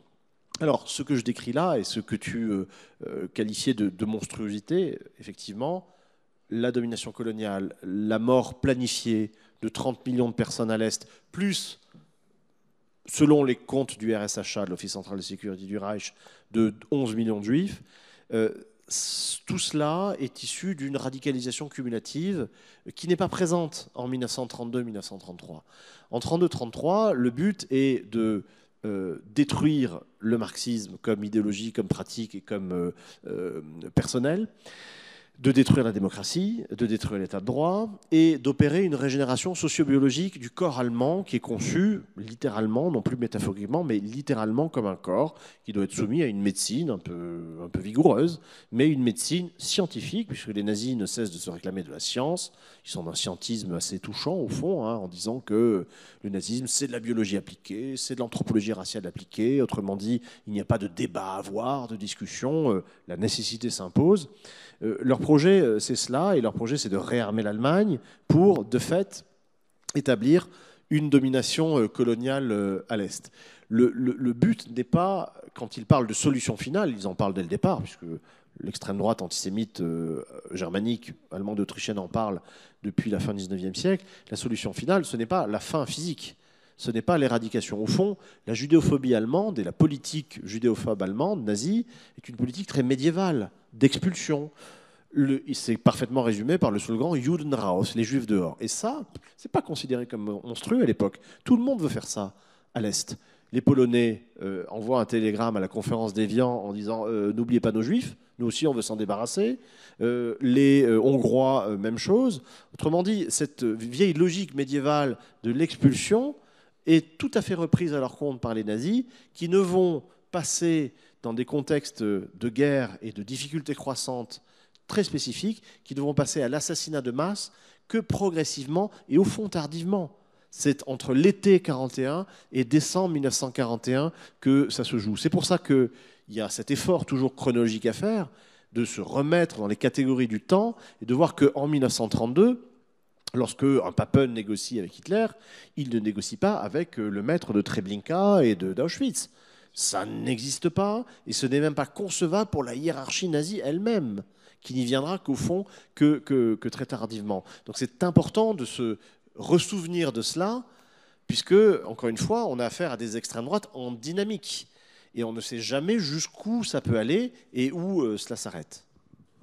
Plus inquiétant que rassurant. On va passer la parole au public. Il y a des micros qui doivent circuler. Donc n'hésitez pas. Voilà, une première question.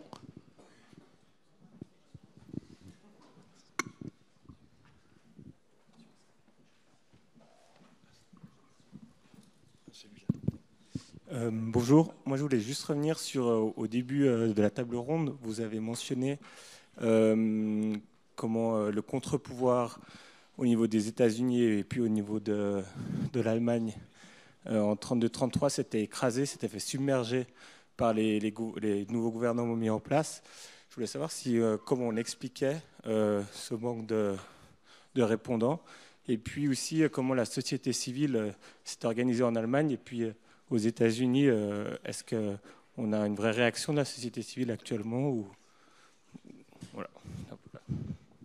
Alors, peut-être que je peux répondre un peu pour les États-Unis.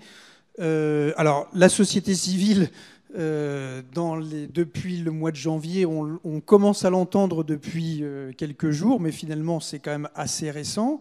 La classe politique est bouche bée, hein, et en particulier, c'est vrai que c'est très très déstabilisant de voir les démocrates, en particulier le Parti démocrate, qui, au début, qui ne dit rien, alors dont il apparaît de plus en plus que c'est une stratégie de ne rien dire et d'attendre que Donald Trump explose en vol. Je ne sais pas si c'est une bonne stratégie, mais enfin, bon, voilà. La société civile, oui, elle commence à bouger. Hein. Il y a de plus en plus de manifestations, alors que ça, c'est quand même à noter parce que les États-Unis, c'est pas un pays qui a une culture de la manifestation.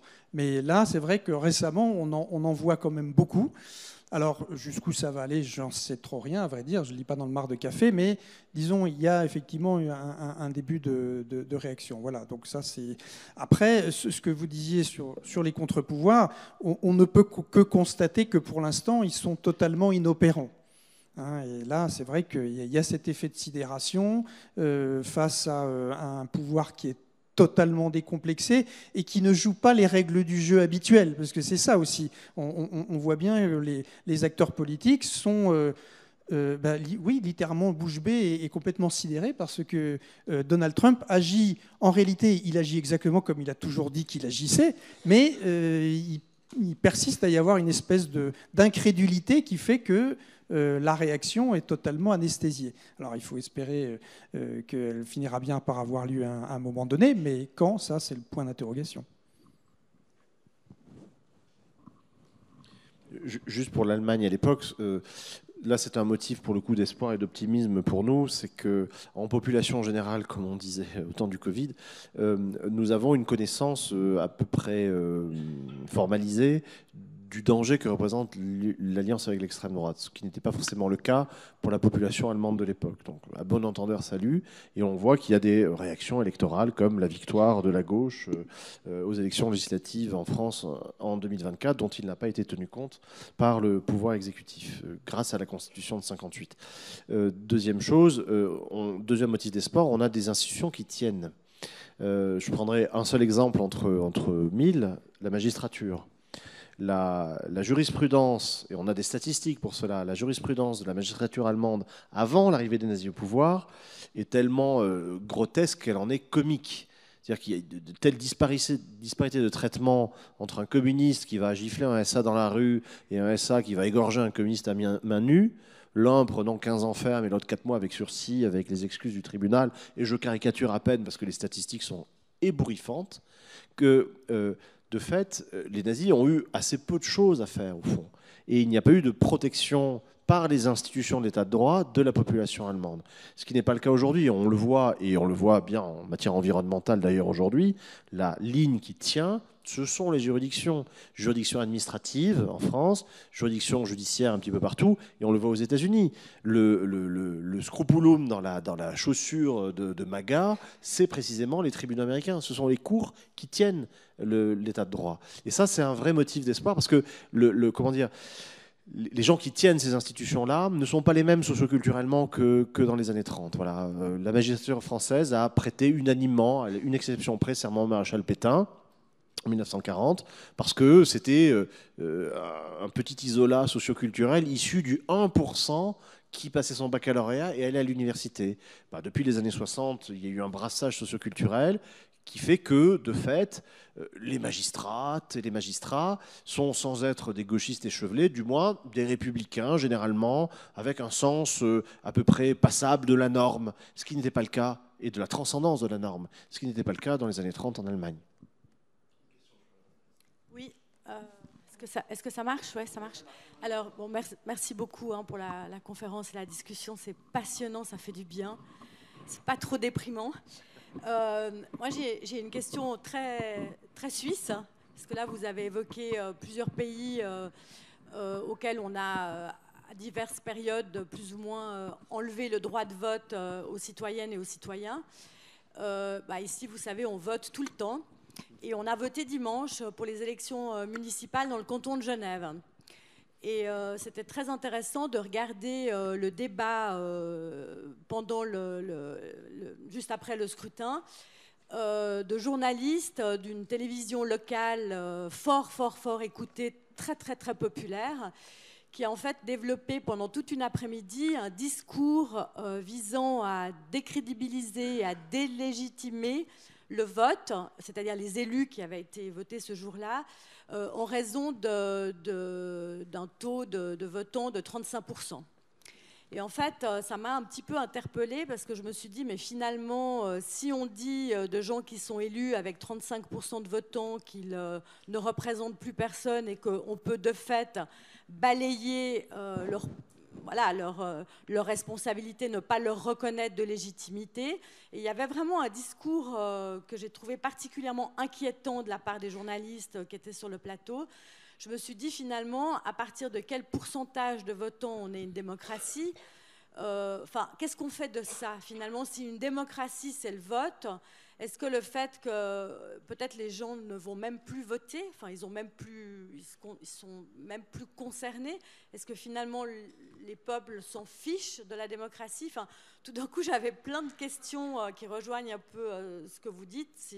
Finalement, est-ce qu'on est prêt à la dictature tellement on n'en a plus rien à fiche de voter? Ça m'a un peu inquiété d'entendre ce discours. Alors, je ne sais pas votre réaction sur notre petite situation suisse. J'ai pas franchement de réponse à cette inquiétude que je partage, mais en France, on voit très bien comment une partie importante de l'électorat potentiel, en particulier ce qu'on nomme les quartiers, les banlieues, etc., ne votent plus beaucoup. Et les jeunes non plus ne votent pas. Et il serait erroné d'en tirer la conclusion qu'ils ne sont pas politisés. Ils ont d'autres formes d'engagement, souvent très altruistes, très courageuses, y compris d'ailleurs en se livrant à des manifestations que l'État de droit devrait reconnaître, mais qui sont extrêmement violemment réprimées par les forces de l'ordre. Donc je ne fais pas partie des gens qui considèrent que les jeunes ou les banlieues se fichent de la vie civique. Il y a d'autres formes d'engagement. Simplement, le politiste que je suis, in fine, doit quand même faire remarquer que ce ne sont pas les manifestations qui font passer les lois. Et que si on ne tient pas sa place au Parlement, notamment dans un État qui cherche à, Inch'Allah, demeurer un État de droit, on se met dans une situation d'incapacité politique. Bon. Et ça, c'est extrêmement préoccupant parce que aucun parti politique, sinon peut-être le Rassemblement national, ne parvient à mobiliser un électorat qui est dans une situation d'aliénation par rapport aux institutions. Et en tout cas, ce n'est pas la France insoumise qui y parvient. Je crois qu'il y avait l'intention de la part de Mélenchon. Ils ont manifestement pas choisi le bon script, notamment en présumant que les banlieues étaient multiculturelles. Je pense que c'est beaucoup plus compliqué que cela. En considérant que les banlieues, par nature quasiment ethniques, étaient solidaires avec les Palestiniens. Il n'y a quasiment pas eu de manifestation pour les Palestiniens dans les banlieues. C'est dans les universités, chez les étudiants, que ça se passe, etc., etc. Et donc là, on ne sait pas trop faire. On ne sait pas trop répondre à votre question. Mais c'est une question absolument majeure. Parce que le politique ou la politique, ça peut se faire en partie dans la rue, mais in fine, c'est quand même au Parlement ou alors dans le cabinet présidentiel, à coup d'ordonnances et de règlements, que ça se passe. Oui, juste peut-être en prolongation de ce que vient de dire Jean-François, c'est-à-dire que, et votre question, le vote, quelque part, c'est un problème de riche quand dans un pays où le droit de vote est acquis et où finalement on ne se pose même plus la question. Et en fait, Jean-François disait, voilà, en France, le Rassemblement national, c'est effectivement un de ceux qui mobilise le plus ses électeurs, parti anti-système. Aux États-Unis, Donald Trump a une base électorale qui est très mobilisée. Et comme par hasard, ce sont des partis qui se veulent anti-système qui vont mobiliser très fortement leur base électorale, ce qui aboutit effectivement au paradoxe qu'ils peuvent arriver en tête lors des élections, alors même qu'ils ne sont pas forcément majoritaires. Alors aux États-Unis, c'est typique, puisque en réalité, On a l'impression que Donald Trump a gagné avec une très grande majorité. D'abord, c'est pas vrai. Quand on regarde les chiffres, on a dit comme ça dans les tout premiers jours que c'était landslide election, comme disent les Américains. Mais en fait, c'est pas vrai, même si il a tous les pouvoirs. Mais en termes de pourcentage, c'est pas un raz-de-marée, loin de là. Mais au fond, l'électorat Donald Trump, c'est pas 51% de l'électorat américain, c'est 35%. Simplement du fait du système électoral effroyablement compliqué qu'on ne va pas résumer ici, expliquer ici. En réalité, il y a une minorité de votants qui peut avoir la majorité lors des élections. Et ça, effectivement, c'est un gros problème. Alors, ça, c'est particulier aux États-Unis, mais ce que je voulais dire, c'est qu'on a effectivement des partis anti-système qui vont mobiliser plus pour aller voter que les autres. Et ça, je pense, c'est un problème fondamental de pratiquement toutes les démocraties actuelles, que ce soit aux États-Unis ou en Europe. Juste rajouter un mot, parce que on vous donne la parole juste après, mais parce qu'en général, dans les votations, il n'y a pas une participation beaucoup plus forte. Un peu plus quand même. Plus que les élections. Ouais, oui, voilà. Et elles ne sont jamais remises en cause.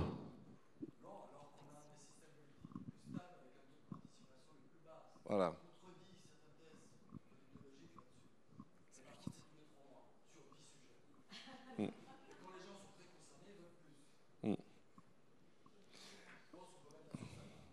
Oui, mais on pourrait presque se demander, dans le cas de ce que vous avez dit, si le vote avait tourné dans l'autre sens, si les mêmes journalistes auraient les mêmes propos. Ouais. Alors, je ne le connais pas. Ah, monsieur, alors, si on peut passer le micro à monsieur. Votre voisin. Et puis après, monsieur aussi, j'ai vu. Là aussi, il y a des questions. Et là, oh là là, il y en a partout. Et là-bas aussi. Ok, merci pour la conférence. Déjà, moi, je suis étudiant ici à Genève, je suis camerounais. Et au Cameroun, on a connu déjà 2 présidents. Le premier, c'était Amadou Ahidjo, et le deuxième, c'est Paul Biya. Et son Excellence Paul Biya est au pouvoir depuis plus de 40 ans. Il a déjà fait 7 mandats. Figurez-vous que je n'étais pas encore né quand il prenait le pouvoir. Et déjà, pour être nommé dans ce pays, il faut parler au même rythme que le RDPC. Donc, si on ne parle pas au même rythme que le RDPC, alors c'est la répression. Et du coup, la question que je veux poser, c'est est-ce que dans ce cas, on peut parler de démocratie? Étant donné que le Cameroun a été colonisé par la France et également colonisé par l'Empire britannique. Parce que le Cameroun est un butin de guerre. Parce que lorsque l'Allemagne perd la Première Guerre mondiale, d'après le traité de Versailles, l'Allemagne doit rendre son territoire. Et aux vainqueurs, bien sûr, et les vainqueurs, c'était la France et l'Angleterre. Et la France a pris 10 régions et les Anglais ont pris 2 régions. Et jusqu'à aujourd'hui, il y a même des soucis entre la partie anglophone et la partie francophone.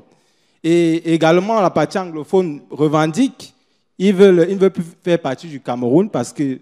Oh, d'accord, merci. Voilà. Bon, je vais m'arrêter là dans ce cas. Jean-François Bayard. Oui, parce que nous sommes presque pays avec monsieur, parce que j'ai fait ma thèse sur le Cameroun. Pour répondre à la question précisément, selon les typologies, elles valent ce qu'elles valent de la science politique. Il est clair que le Cameroun ne relève pas de la catégorie de la démocratie et que les élections, d'ailleurs, ne sont pas une condition suffisante. On peut gloser, savoir si c'est une condition nécessaire ou non, et les situations de post-conflit en Afrique sont très compliquées, mais c'est un autre débat. Mais en tout cas, une élection n'est pas une condition suffisante. Et bon, dans le cas du Cameroun, on a ce que dans notre jargon de politologue on qualifierait de situation autoritaire, et avec un enchaînement du commandement au sens historiographique du terme, le commandement colonial, hein, un enchaînement du commandement colonial à l'autoritarisme post-colonial. Et d'ailleurs, la plupart des gens qui se comptent sur les doigts d'une main, parce que comme il y a une certaine longévité, comme vous nous l'avez rappelé, ce sont des gens qui ont été formés soit directement, soit indirectement par le biais de l'école coloniale, à une forme très autoritaire de l'exercice du pouvoir. Donc je pense qu'on est dans la reproduction d'une situation autoritaire qui n'a rien de spécifiquement ni camerounais ou africain. On pourrait tenir exactement le même raisonnement à propos de la Turquie, où on a la reproduction d'une situation autoritaire, grosso modo depuis le sultan Abdulhamid II, lorsqu'il brise la première expérience constitutionnelle à aujourd'hui, et avec des phases de systole, diastole, hein, de crispation, de décrispation du muscle cardiaque autoritaire. Et je crois qu'au Cameroun, on retrouve ce système. Il y a des périodes de libéralisation très relatives, mais enfin quand même, l'introduction du multipartisme, et puis des formes de durcissement, etc. Juste ironiquement, et pour finir, je voudrais rappeler qu'il n'y a pas eu plus favorable au multipartisme à un moment donné que le président Biya ou le président Bongo au Gabon ou que le président Mobutu au Zaïre, parce qu'à eux seuls, ils ont créé peut-être une dizaine ou une quinzaine de partis politiques, selon la bonne vieille technique de l'administration coloniale, diviser l'opposition en multipliant les partis fictifs où on payait comme ça quelques types de l'opposition et ça fonctionne très bien. Très bien, vous m'entendez. Voilà, parfait. Merci. Bonsoir, merci. Davidou, pour inspirer un groupe de travail, on organise une soirée dont le thème sera Pensée critique et montée des menaces sur la démocratie. C'est une soirée en projet qui se fera dans le cadre d'Alternative à Léman, donc à Genève la première semaine de septembre. La question pour éclairer le présent, quelles sont les perspectives de reprise de pouvoir de notre bon sens critique collectif? J'ai quelques exemples où puiser. J'aurais plaisir d'entendre vos positionnements avec des analogies historiques, hein, aussi, pourquoi pas. Les cours d'histoire politique, les cours de philosophie, les réseaux sociaux, le fact-checking qui est mis en place ou supprimé, les débats populaires, les assemblées citoyennes, les dirigeants et aussi les influenceurs non élus. Quelles sont les perspectives de reprise de pouvoir de notre bon sens critique collectif? Il lâche. Non, mais tu as commencé, je terminerai.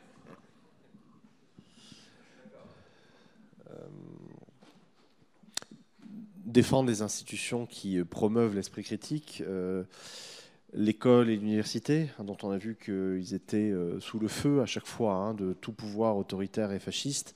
J.D. Vance l'a dit d'autant plus pertinemment que lui-même doit son ascension sociale et son statut actuel à sa formation universitaire, d'ailleurs, à Ohio State University comme à Yale. Il a dit il y a quelques années les universités sont notre ennemi. C'est notre véritable ennemi, c'est les universités, il faut les abattre. Une parole d'expert, puisque lui-même a fréquenté ces institutions et il leur doit à peu près tout. Défendre également l'école, alors en l'occurrence, du point de vue français, c'est l'école publique. Cette école publique dont on voit très bien que des projets néolibéraux ou des budgets néolibéraux depuis une cinquantaine d'années ont entamé les fondements. De la même manière qu'on a travaillé patiemment, de manière parfaitement néolibérale, la destruction de à peu près tous les services publics en France, à l'exception peut-être de temps en temps, un peu de la police, un peu de la justice, un peu de l'armée qu'on essaie de renflouer. Mais pour tout ce qui est du soin humain et du soin à la fois de l'intelligence et du corps, l'école et l'hôpital au premier chef, c'est une dévastation. Et comme il s'agit de dévastation, eh bien évidemment, c'est à Dominique Bourg de prendre le relais. Je ne vais pas prendre le relais sur la dévastation, mais juste ce qui m'inquiète énormément dans ce qui se passe aujourd'hui, et c'était le sens de la question tout à l'heure, c'est le côté un peu dynamique, diffusion, mimétique. Et de faire croire à la quasi-totalité d'une population que le désir de fascisme est hyper répandu. Moi, ce que je connais le moins mal, c'est les enjeux environnementaux. Alors effectivement, il y a une certaine baisse de prise de conscience sur les questions climatiques et autres, mais il reste largement un bon tiers de personnes qui ont des connaissances quand même correctes, réelles du sujet, avec une volonté vraiment de faire quelque chose. Et alors là, pour le coup, je le vois vraiment à l'intérieur des entreprises, parce qu'elles sont confrontées à une donne physique. Elles ne peuvent pas raconter n'importe quoi, comme le font certains politiques, j'insiste, certains politiques aujourd'hui.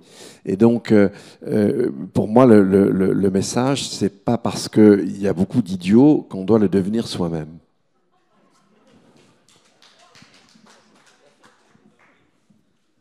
Je ne vois pas comment je peux ajouter quoi que ce soit à une conclusion aussi brillante. Messieurs, je voulais vous entendre peut-être sur l'articulation entre le fascisme, ça a été décrit d'un point de vue historique, et le populisme. Parce qu'aujourd'hui, on parle beaucoup de la victoire des populistes, en fait. On sait très bien, et vous le décrivez, qu'il y a un projet fasciste dans certains de ces programmes populistes, pas tous, mais dans le fond, on n'a pas le sentiment qu'il y a une majorité de la population, vous l'avez décrit non plus pas à l'époque, qui adhère au projet fasciste explicite, en fait. Il est un peu souterrain et il se manifeste de manière brutale une fois au pouvoir. Donc, comment, dans une perspective historique, on peut articuler par rapport à l'actualité aujourd'hui cette notion de victoire du populisme, qui est une victoire d'un discours anti-institution, d'un discours il y en a marre, d'une fatigue générale, mais ça peut aller de l'immigration à la perte du pouvoir d'achat, à la perte des valeurs, dans un peu un fourre-tout assez contradictoire, à vrai dire, assez contradictoire, mais qui donne des majorités. Au bout d'un moment, elles se cristallisent autour des personnes, et c'est peut-être là le lien avec le fascisme, c'est aussi l'incarnation individuelle, en fait, d'un succès politique. Mais si vous pouvez un peu articuler cette question autour aussi du populisme, en fait, qui quand même domine plus le débat contemporain que la notion de fascisme.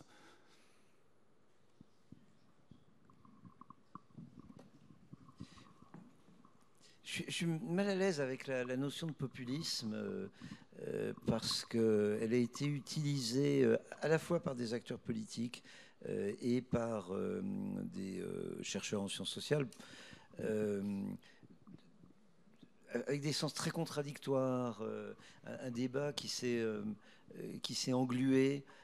Donc moi, personnellement, je ne m'y reconnais pas et je raisonnerais de plus en plus en termes de révolution conservatrice, au sens où le terme a été utilisé moins peut-être par des acteurs des années 20-30 que par des auteurs qui parfois eux-mêmes avaient participé aux événements des années 20-30 et qui ont mis en avant cette idée.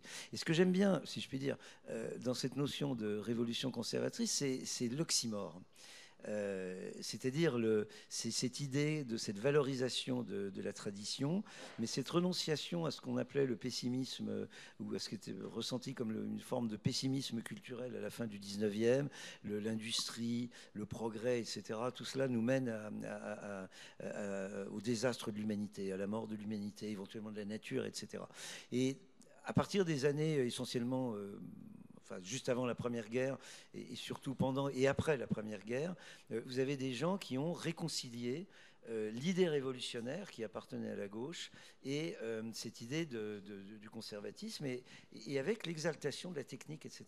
Et je crois qu'aujourd'hui, nous sommes dans un monde de révolution conservatrice, ce qui ne veut pas dire que tous les révolutionnaires conservateurs vont passer au fascisme ou au national-socialisme. Et d'ailleurs, une bonne part des national-socialistes des années 1920 ne sont pas passés au fascisme. Ils étaient, par exemple, antisémites. Mais c'était des antisémites, on va dire, culturels. Et l'antisémitisme biologique, et ça je pense que c'est une traite par rapport à la question que vous posiez tout à l'heure, c'est vraiment une rupture, le chaos, le désastre absolu, ignoble, c'est l'acceptation du racisme biologique, de l'antisémitisme biologique. Mais beaucoup de révolutionnaires conservateurs ont trouvé quand même, c'était pas très élégant, c'était un peu vulgaire, c'était un peu des gens comme Ertunger. Et je crois que ce passage de la révolution conservatrice à quelque chose de beaucoup plus violent, qui serait le fascisme, et le fascisme au sens générique du terme, tel que le définit par exemple Michael Mann, c'est-à-dire le droit de tuer moralement. On peut moralement, c'est légitime de tuer son adversaire. La violence des milices. Bon. Et le passage de l'un à l'autre, il peut être explicite, mais le plus terrifiant, je pense, c'est la zone grise. Comment, par exemple, aujourd'hui, on s'acclimate à ce qui est en train de se passer en Palestine. On s'acclimate à ce qui relève très clairement, et moi c'est mon vieux rêve, que nos dirigeants démocratiques soient traduits dans la Cour de justice internationale en raison de leur politique anti-migratoire, qui est une politique, au sens précis du terme, une politique criminelle, parce qu'on sait qu'elle engendre des morts. Et c'est une politique, vous parliez de bon sens tout à l'heure, c'est une politique absurde. Nous savons très bien que l'Europe a besoin, démographiquement et économiquement, d'immigrer. Mais on s'acclimate à cette idée que, bah oui, le droit d'exception doit rentrer dans le droit ordinaire, et la lutte contre l'immigration, qui par définition est clandestine, puisque de toute manière on la rend impossible légalement, bah, ça passe par des atteintes aux droits de l'homme et par une politique, par la renonciation ou la mise en cause de l'état de droit, par exemple par Gérald Darmanin. Et cette zone grise, ce passage insensible de la violence assumée du fascisme à une espèce d'acceptation d'une violence grise, bureaucratique, non nommée. Par exemple, est-ce qu'aujourd'hui, les milices numériques, parce qu'il s'agit de ça, dans bien des cas, aux États-Unis, en Israël, est-ce que les milices numériques, elles ont quelque chose à voir avec les SA et les SS? Parce que c'est violent. Quand tout d'un coup, votre nom, votre adresse, l'itinéraire de vos enfants est livré en pâture sur les réseaux sociaux, parce que vous avez des positions dites antisionistes, c'est-à-dire dites aujourd'hui antisémites. Bon, ce sont des choses qui se passent. C'est exactement ce qui se passe aujourd'hui aux États-Unis, je parle sous votre contrôle, avec la dénonciation des étudiants, etc. Et donc cette zone grise est extraordinaire, et là, moi, il n'y a qu'une lecture. Elle est épouvantable, mais on devrait la rendre obligatoire dans l'enseignement secondaire. Ce sont les 2 volumes de Victor Klemperer. Oui, une ou deux remarques. Alors, personnellement, je ne suis pas très à l'aise non plus avec la notion de populisme, mais surtout parce que je ne suis pas habitué à la travailler.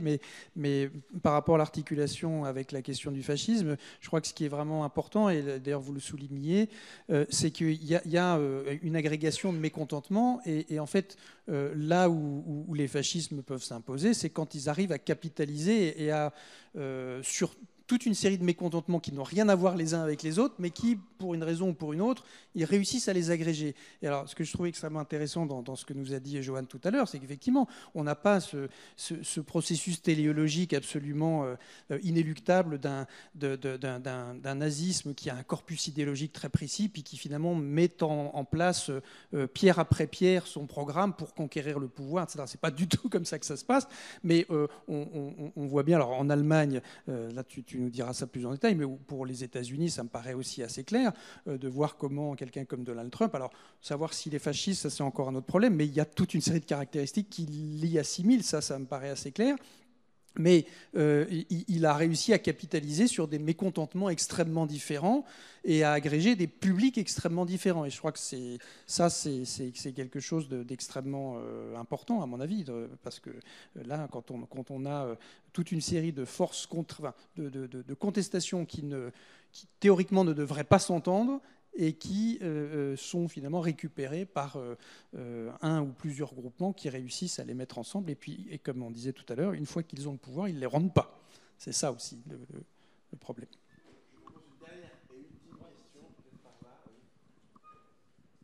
Oui, bonsoir. Vous venez d'en parler un tout petit peu à travers cette question de la zone grise, mais j'aurais bien envie de vous entendre de manière plus précise. Est-ce que vous pensez qu'il y a un lien entre la montée de l'extrême droite, la fragilisation de nos démocraties, essentiellement de nos démocraties occidentales, et le soutien, ou en tout cas le silence face au génocide en cours à Gaza ?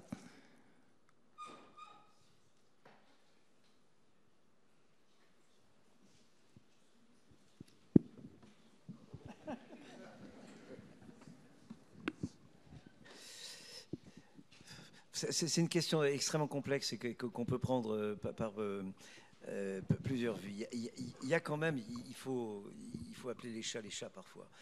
Il y a quand même un racisme fondamental dans les sociétés occidentales. Et je ne crois pas que l'on puisse, par exemple, comprendre l'arrivée de ce personnage complètement erratique qu'est Trump Trump Ier au pouvoir si on fait abstraction de la révulsion qui a provoqué l'arrivée à la Maison-Blanche d'un président noir.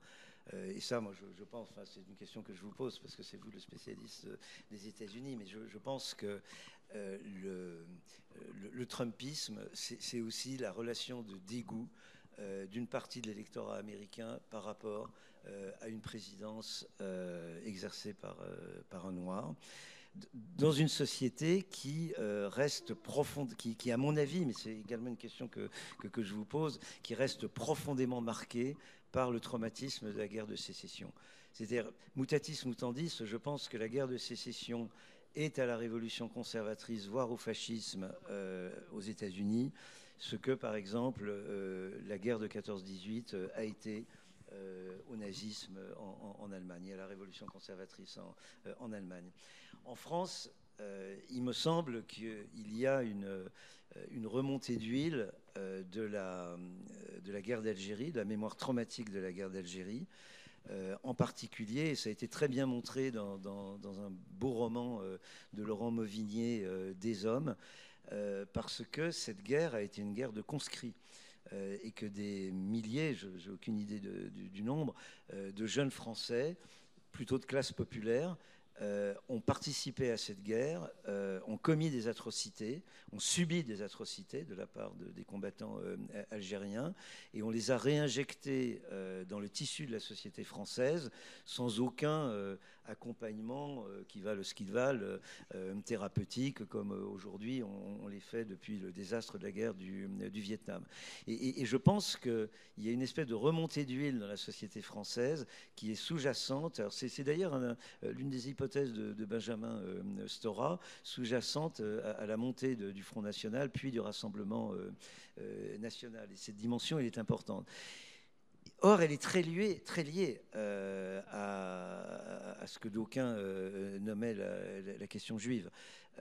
Parce que beaucoup de juifs français sont d'origine algérienne et ont vécu eux-mêmes le traumatisme de la guerre d'Algérie et de l'expulsion ou de l'exode d'Algérie. Certains d'entre eux ont fait leur alia, et il y a toute une face franco-israélienne qui est très présente aujourd'hui dans l'actualité la plus douloureuse. Et ça nous paraît complètement contre nature, par exemple, cette espèce de philosémitisme du Front National. Mais n'oubliez pas que l'Algérie française, les défenseurs de l'Algérie française, étaient également des défenseurs d'Israël. Et n'oubliez pas que l'on peut être sioniste par antisémitisme. C'est grosso modo la fibre, la sensibilité particulière des sionistes chrétiens en Amérique. Mais je pense qu'on peut être parfaitement antisémite. On n'ose plus trop le dire maintenant, mais on sait quand même, grosso modo, que ce sont des idées qui continuent à circuler dans la base du Rassemblement national. On peut être parfaitement antisémite et un farouche défenseur d'Israël. D'ailleurs, c'est la position de M. Orban. Il est très copain avec M. Netanyahou et il ne cesse de vilipender le juif Soros. Et je crois que là, il y a des circulations et l'incapacité de la société française, y compris des élites françaises, à regarder en face ce qui se passe en Palestine, sans oublier ce qui s'est passé le 7 octobre, participe un petit peu à la réponse que je pourrais vous donner. Là, il y a une dimension qui est très, très étroitement imbriquée avec la révolution conservatrice en France. Merci, je crois qu'on va devoir clore, parce qu'il est 22h. Ouais, on est désolé, nous sommes obligés. Alors peut-être qu'il y a quelques questions qui peuvent circuler dans les couloirs. Vous les repérez et vous les lâchez pas. Merci à tout le monde.